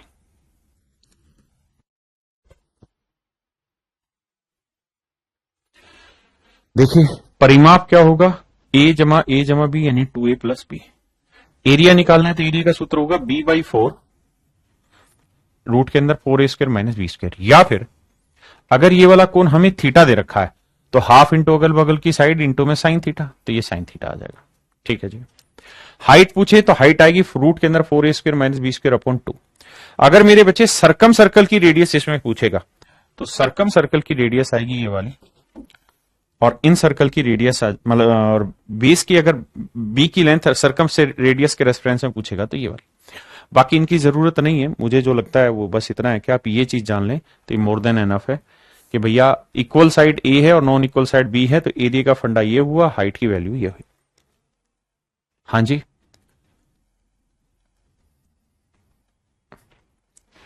अब मेरे प्यारे बच्चों आइसोसेलिस में ही एक डिफरेंट टाइप बना रहे हैं कि अगर आइसोसेलिस राइट एंगल ट्रायंगल हो, यानी समकोण हो पर समद्विबाहु त्रिभुज हो, तो समकोण समद्विबाहु में क्या होगा कि ये 45 डिग्री बनेगा, ये भी 45 होगा। कारण क्या है भैया? कारण ये है कि साहब ये 90 डिग्री है तो ये दोनों भुजाएं आपस में बराबर होंगी, और बराबर होंगी तो ये 45, तो ये भी 45 होना। और अगर ये 45 डिग्री है तो रेशियो होगा 1 1, और ये वाला रेशियो होगा √2। ध्यान रखना, हाइट एंड डिस्टेंस में भी आपने पढ़ा है। हाँ है ना?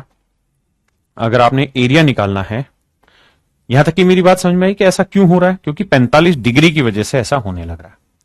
अगर मेरे प्यारे बच्चों मैं आपको कहूं कि पेरीमीटर बताइए क्या होगा, तो आप कहेंगे ए और ए 2a प्लस में a √2।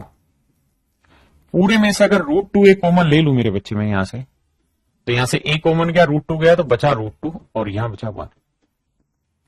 ये इसका परिमाप आया जो आपको ध्यान रखना चाहिए। क्या?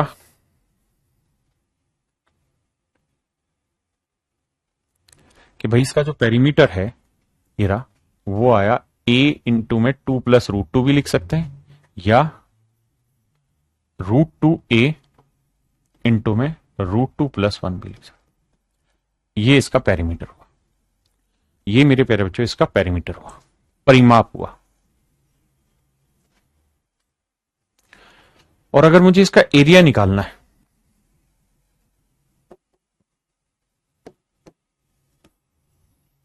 भैया राइट एंगल ट्रायंगल है और आइसोसेलिस भी है, ये साइड ए है, ये साइड ए है, तो ये वाली साइड √2 होगी। मैंने आपको कहा कि भाई इसका पेरीमीटर जो होगा ना P, वो होगा √2a इंटू में √2 प्लस 1।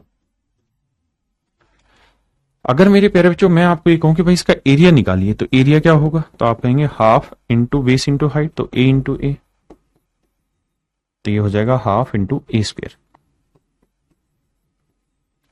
और अगर मेरे बच्चे मैं आपको पेरीमीटर के रेस्पेक्ट में लेके आऊं सारी कहानी, तो आप ये बताइए यहां से a की वैल्यू क्या होगी, तो a यहीं रखेंगे तो p यहीं आएगा, √2 नीचे और ये √2 प्लस 1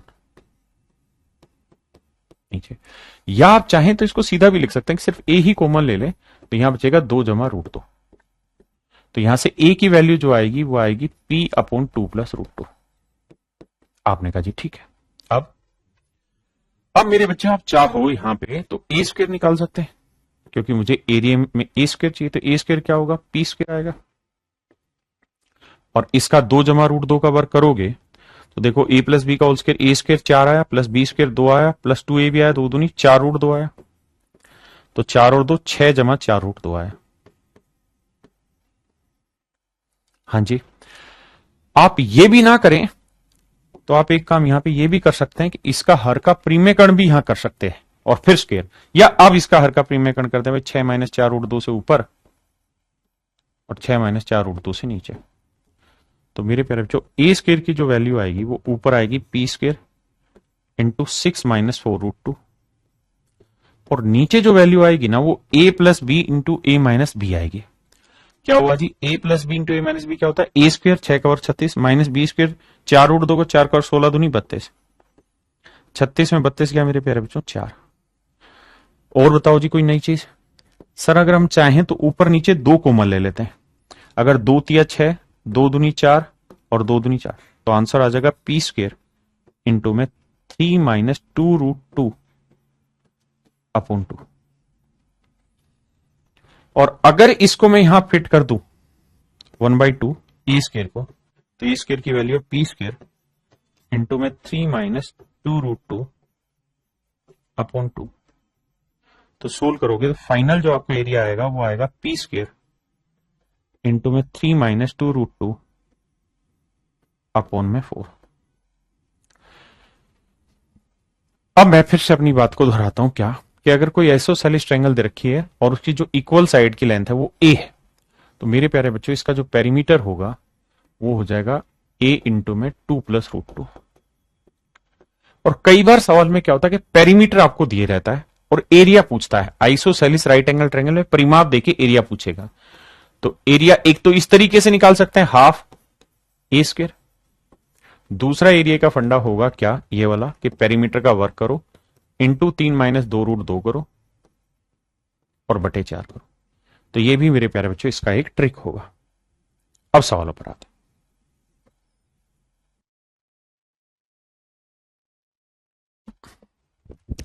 कहता भाई एक समद्विबाहु त्रिभुज एबीसी में जिसमें एबी और एसी बराबर है,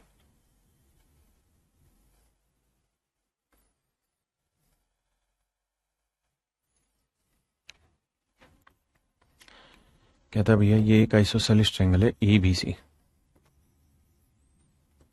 जिसमें एबी और एसी बराबर है,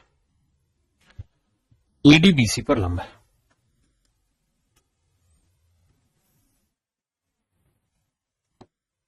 एडी बीसी के ऊपर लंब है। एडी की लेंथ है 6, एबीसी का परिमाप है 36, तो एबीसी का क्षेत्रफल ज्ञात करना क्या होगा। कह रहा है पेरीमीटर दे रखा है मेरे बच्चे 36 और हमें क्या निकालना है मेरे प्यारे बच्चों, एरिया निकालना है।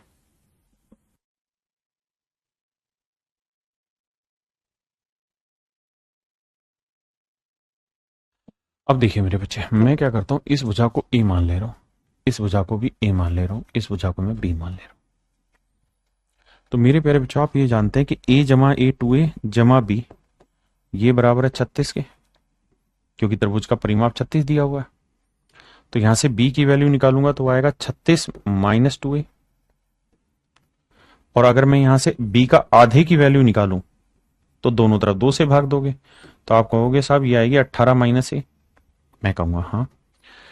अब आपको b का आधा क्यों, क्योंकि मैंने बताया था आइसोसेलिस में जब एल्टीट्यूड खींचेंगे तो 2 बराबर हिस्सों में बांटेगा, तो ये लेंथ आएगी b/2, और b/2 की लेंथ मैंने निकाल ली, कितनी आई 18 - a। ये लेंथ है 18 - a। अब मेरे बच्चों ये एक ट्रिपलेट बनेगा, मतलब राइट एंगल ट्रायंगल की साइडें देखो ध्यान से, ये राइट एंगल ट्रायंगल की साइड है, हाइपोटेन्यूस है ए स्क्वायर बराबर होगा 6 का वर्ग जमा 18 - a का वर्ग। अब देखिए, या तो आप इसे सोल्व करिए, सोल्व करने में कोई तुर्रमखाई काम नहीं होगा। ये ए स्क्वायर है, ये 6 का वर्ग 36 होगा, ये 18 का वर्ग 324 होगा, जमा ए स्क्वायर होगा -36 होगा। इससे ये कट गया, ये 324 और 36 360 होगा, तो ए की वैल्यू आ जाएगी 10। सोल्व करते हैं, एक तरीका है ये।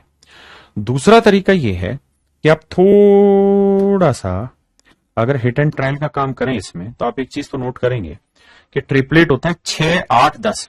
भाई एक साइड 6 दिखाई दे रही है आपको, मन ही मन में सोचे एक साइड 6 है, हाँ है ना, एक साइड 6 है। तो हम ये कर सकते हैं कि ट्रिपलेट बना के देखें, ये 6 ये 8 ये 10, तो अगर ये 10 कर रहे हैं तो ए की वैल्यू 10 है, तो 18 में 10 के 8 सेटिस्फाई होने लग रहा है। तो यहां से हम ए की वैल्यू निकाल लेंगे 10। और मेरे प्यारे बच्चों अगर ए की वैल्यू 10 है, समझ गए, तो b/2 की वैल्यू कितनी निकल के आ गई 8। आपने कहा हाँ, तो बेटा अब हमें बस एरिया निकालने में कौन सी मुसीबत का काम होना है। भाई ये 8 है, ये भी 8 है, तो एरिया पूरा बेस कितना आ गया 16, तो हाफ बेस हो गया 16 और हाइट हो गई 6, तो 2 8 16 8 से 48। तो मेरे प्यारे बच्चों मेरा एरिया जो निकल के आया वो आया 48 सेंटीमीटर स्क्वायर। देखिए मेरे भाई सवाल में कह रहा है the base of N isosceles triangle is 6 centimetre and its perimeter is 16। कहता है आइसोसेलिस ट्रायंगल है जिसका बेस है 6 सेंटीमीटर, बहुत सुंदर बात है, और कहता है परिमाप है 16। तो मेरे प्यारे बच्चे दोनों भुजाएं हर हाल में बराबर होंगी, बिल्कुल। तो a जमा 6 यानी 2a + 6 जो होगा मेरे प्यारे बच्चों वो 16 है। तो बचा कितना 10, 10 को 2 हिस्सों में बांटोगे तो ये लेंथ 5 होगी, ये लेंथ भी 5 सेंटीमीटर है ना। करना क्या है, 16 में से 6 हटाया 10, 10 को 2 हिस्सों में बांट दिया। कह रहा है इसका एरिया बताइए। अब मेरे प्यारे बच्चों इसका एरिया निकालना है आइसोसेलिस ट्रायंगल का। तो देखिए मैंने आइसोसेलिस ट्रायंगल में एरिया का फंडा आपको लिखवाया क्या, कि भाई आइसोसेलिस ट्रायंगल में एरिया कैसे निकालते हैं। तो आपने कहा सर, आपने बताया कि भाई b/4 इंटू में रूट के अंदर 4a² - b²। तो मेरे बच्चे मैं इस फार्मूले का भी इस्तेमाल कर लेता हूं, b/4 रूट के अंदर 4a² माइनस b²। ए का मतलब इक्वल साइड, बी का मतलब नॉन इक्वल साइड, तो बी की वैल्यू है 6/4। ए की वैल्यू है 5, 5 कर 25, 25 चौक 100। बी की वैल्यू 6, 6 का वर्ग 36, तो 6/4 गुना में 100 में से 36 गया 64, 64 का वर्गमूल 8, 4 दूनी 8, 6 दूनी 12। तो मेरे प्यारे बच्चे इस ट्रायंगल की एरिया आएगा 12। दूसरी चीज, आपको किसी फार्मूले को याद रखने की भी जरूरत नहीं है, एक बेसिक ट्रिपलेट का फंडा याद रखो, बस उसी से काम होना है मैक्सिमम सवालों में। क्या कि भैया अगर हम यहां से एक एल्टीट्यूड खींच ले, तो मेरे प्यारे बच्चों जब लंब खींचेंगे तो ये पूरी लेंथ है 6, तो ये लेंथ कितनी हो जाएगी 3, क्योंकि 2 बराबर हिस्सों में बांटेगा। ये 3 है, ये 5 है, तो ये क्या रही होगी 4। ट्रिपलेट आ गया। अब एरिया निकालने के लिए half into base into height, तो बेस हो गया 6 और हाइट हो गई 4। आप आंसर निकाल दीजिए, तो 12 आंसर आ गया।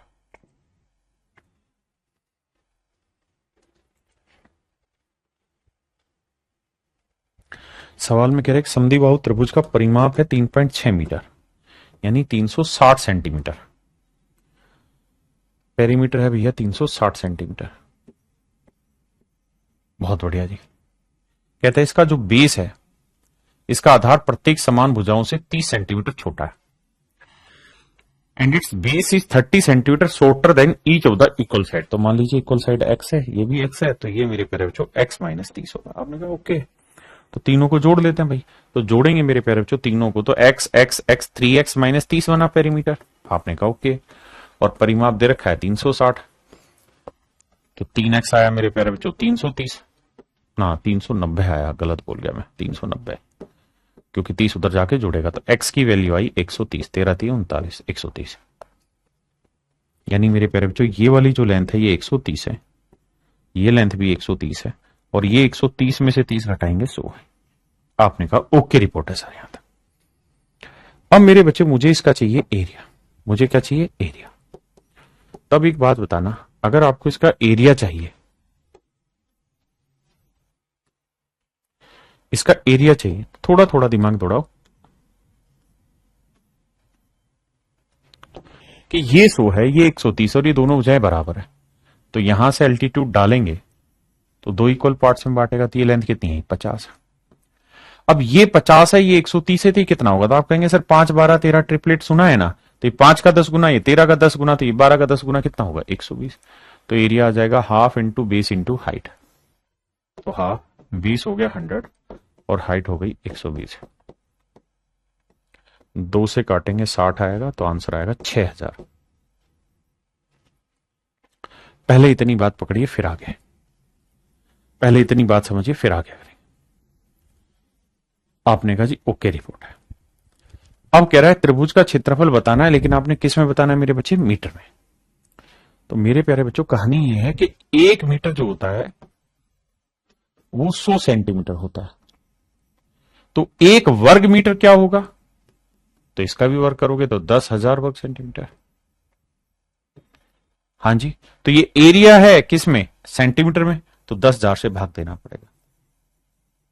3 0 से 3 0, तो आंसर आएगा 0.6। फिर भी अगर किसी भाई को दिक्कत है सेंटीमीटर मीटर में, तो मैंने एक वीडियो बनाई हुई है रिवीजन जो बताया, वहां जाके चेक करिए। और अगर आप इस पचड़े में फंसना ही नहीं चाह रहे हैं, तो आप यहाँ 100 सेंटीमीटर को मीटर बनाइए, यहाँ 120 सेंटीमीटर को मीटर बनाइए और सोल्व कर लीजिए। कौन मना कर रहा है आपको? देखिए भैया, कह रहे किसी समद्विबाहु त्रिभुज का परिमाप 91 सेंटीमीटर, इसका पेरीमीटर 91 सेंटीमीटर, और इसका आधार इसकी प्रत्येक समान भुजा का 1 सही 1/4 गुना है, मतलब 4 एकम 4 1 5/4 गुना है। यानी हर इक्वल साइड मेरे बच्चे अगर 4 यूनिट है, तो नॉन इक्वल साइड 5 होगी, तभी तो इसका 5/4 गुना हुआ। यानी ये 4x है, ये 4x है, तो ये 5x होगी। सिर्फ समझने के लिए परिमाप क्या हुआ? 4 4 8 और 5 13, 13x बराबर 91 है, तो x की वैल्यू आ गई 7। तो ये वाली साइड है मेरे बच्चे 35, ये वाली साइड है 7 चौक 28। आपने कहा ओके रिपोर्टर सर, ये भी साइड है 28। पहले इतनी बात समझो, जिस भाई को नहीं आ रही पल्ले मैं समझाता हूं। आपने कहा जी ठीक है। अब कहता है इसके आधार की अरे बिल्कुल ही फुद्दू सवाल है क्या? तो कहते हैं इसके आधार की लंबाई ज्ञात करिए। तो मेरे बच्चे सिंपल है, 35 आ गई, कुछ सोचना ही नहीं। देखिए मेरे भाई, सवाल में कह रहा है कि एक समद्विबाहु समकोण त्रिभुज है, एक समद्विबाहु समकोण त्रिभुज है, मतलब ये दोनों ही भुजाएं आपस में बराबर है। बिल्कुल ठीक है। कहता है इसका परिमाप है मेरे प्यारे बच्चों 30 मीटर, पेरीमीटर है मेरे बच्चों 30 मीटर। आपने कहा जी ये बात भी ओके। अब मेरे प्यारे बच्चों, अगर किसी राइट एंगल आइसोसेलिस ट्रायंगल का पेरीमीटर आपको दे रखा हो और उसका एरिया आपने निकालना है, तो उसका सूत्र है पेरीमीटर का स्क्वायर इंटू जो पीछे बताया अभी 3 माइनस 2√2 अपोन में 4। आपने कहा ओके रिपोर्ट है। अब पेरीमीटर 30 है, 30 का वर्ग 900 कर दिया, गुना ये कहानी लिखनी है बटे 4। अब मेरे प्यारे बच्चों, दिमाग आपका और मेरा हम सबका ये दौड़ना चाहिए कि यहां लगभग उत्तर पूछा है, लेकिन लगभग भी जो उत्तर जा रहा है ना वो 2 अंकों पे जा रहा है, यानी डेसिमल के बाद 2 डिजिट पे भी लगभग जा रहा है। तो इसका मतलब आपको इसका उत्तर 3 अंकों पे निकालना पड़ेगा, यानी डेसिमल का 3 डिजिट पे जाना पड़ेगा, फिर उससे अप्रोक्सीमेट वैल्यू उठानी पड़ेगी। अब मेरे बच्चे एक बात बताओ, √2 की वैल्यू क्या होती है साहब? तो √2 की वैल्यू होती है जी 1.414 ले लेते हैं, वैसे 2, ठीक है जी। अब मेरे बच्चे, मेरे है 3 माइनस 2√2, 2√2, तो इसे 2 से गुना करेंगे। हाँ जी, तो 2 चौक 8, 2 एकम 2, 2 चौक 8 और 2 एकम 2, तो ये वैल्यू आई। तो 3 में से जब ये वैल्यू घटाएंगे तो मेरे बच्चे 3 में से जब कोई चीज घटानी है, 3 अंक है, तो 2.8 2 8 है, 10 में 8 गया 2, 9 में 2 गया 7 और 9 में 8 गया 1, 172 पॉइंट। तो ये वैल्यू आई 0.172। आप कहें जी इसको सिंपल एक ही अंक पे ले लेते 1.4, तो नहीं ले सकते, क्योंकि आंसर 2 अंकों में लगभग दे रखा है, तो 3 डिजिट से लगभग उठाया हुआ उसने। क्लियर है भाई ये कहानी? आपने कहा साहब क्लियर है। अब भैया इन सबको हटाओ यहां से और अब कैलकुलेशन पे चलते हैं। मेरे प्यारे बच्चों, डेसिमल हटाएंगे, नीचे 3 शून्य लिखेंगे, 1 2 3, 2 जीरो का तो निपटान हो गया। 4 से करेंगे, 4 चौक 16, 4 3 12, 4 से भाग जा रहा है, 9 से गुना करेंगे भैया, तो एरिया आएगा 9 3 27 का, 9 3 27, 7 हासिल 2, 9 चौक 36 और 2 38, 387। और मेरे प्यारे बच्चों बटे में क्या बचा हुआ है 10, तो आपका जो एरिया है ना हमारे हिसाब से लगभग 38.7 आ रहा है। अगर मैं 3 अंकों तक अप्रोक्सीमेशन लेके चला जाऊं तो मेरा आंसर 38.7 के आसपास आएगा, है ना। अब 38 में ना तो ये रेंज में है, ना 38 की रेंज में ये है, ना 38 की रेंज में ये है, 38 से ज्यादा आएगा लेकिन 39 से कम रहेगा, तय है। तो केवल और केवल ऑप्शन ए मिला, इसलिए हमने मेरे प्यारे बच्चों ऑप्शन ए को टिक किया। देखिए सवाल में कह रहे एक समद्विबाहु समकोण त्रिभुज का क्षेत्रफल 121 है। तो भाई ये बताइए, ये ए है, ये ए है, आइसोसेलिस राइट एंगल है, तो ये वाली क्या होगी? √2a होगी। अब एरिया दे रखा आपको कितना? Half into base into height, A square होता है, ए इंटू ए, और ये दे रखा है 121। अब पंगा फंसेगा इसमें, ठीक है मारते हैं गोली। भैया ये बताओ ए स्क्वायर की वैल्यू क्या आई? 121 गुना 2, ए की वैल्यू क्या आएगी? 121 का वर्गमूल तो 11, √2 मेरा फंसा रह जाएगा। तो ये आ गई मेरे बच्चे ए की वैल्यू, लेकिन एक्चुअल में मुझे किसकी वैल्यू चाहिए? मुझे चाहिए हाइपोटेन्यूस, वो होगा √2a। तो हाइपोटेन्यूस होगा मेरा √2a, तो यहां पे भी √2 से गुना करें, जब इधर किया तो इधर भी, तो √2 को √2 से किया, 2 को 11 से किया, 22 सेंटीमीटर। तो मेरे नन्हे मुन्ने बच्चों मेरा राइट आंसर होगा 22 सेंटीमीटर। हाँ जी देखिए यार, कति फुद्दू सवाल है। कहता राइट एंगल ट्रायंगल है, दोनों इक्वल साइड है, 15 15 है ना। कहता है एरिया बताओ, तो half into base into height, 15 का वर्ग 225/2, ऑप्शन ए। कहते एक समद्विबाहु समकोणीय त्रिभुज का परिमाप दे रखा है। मेरे प्यारे बच्चों, राइट एंगल आइसोसेलिस ट्रायंगल का पेरीमीटर, ये साइड ए है, ये ए है, ये √2a। आपने कहा ठीक है। अगर आपको ध्यान हो तो मैंने ये बताया कि भैया इसका पेरीमीटर जो होता है वो a इंटू 2 प्लस √2 भी लिख सकते हो, या उठा के यहां से √2 कॉमन ले लो, तो ये हो जाएगा √2a इंटू में √2 + 1। आपने कहा सही है। और एक्चुअल में दे क्या रखा है? 16√2 जमा 16, यानी 16 यहां से मैं कॉमन ले लूं तो अंदर बचेगा √2 + 1। आपने कहा ओके रिपोर्ट है। अगर ओके रिपोर्ट है तो √2 + 1 से √2 + 1 कट गया माफ करना, तो √2a बराबर 16 है। अब हमसे कह रहा है कि भैया एरिया बताओ, तो a की वैल्यू क्या आएगी 16/√2। अब एरिया क्या होगा भैया, हाफ इंटू ए स्क्वेयर, तो 16 का वर्ग 16 गुना 16 और भैया √2 का वर्ग 2, तो 2 दूनी 4, 4 चौक 16, 16 चौक 64, तो एरिया आएगा मेरे प्यारे जो राइट एंगल ट्रायंगल का 64।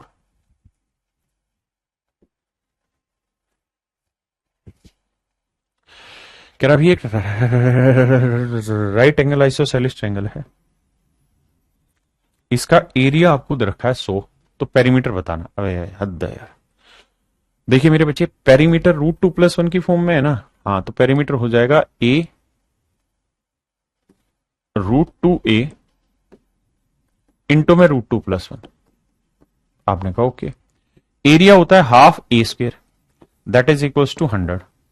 मेरे बच्चे a की वैल्यू निकालोगे ना तो 2 इधर लाओगे तो 100 का वर्गमूल तो 10, लेकिन √2 फंसा रह जाएगा, तो ये आएगी a की वैल्यू। हमें चाहिए पेरीमीटर, तो √2, a की वैल्यू लिखो 10√2 और ये √2+1।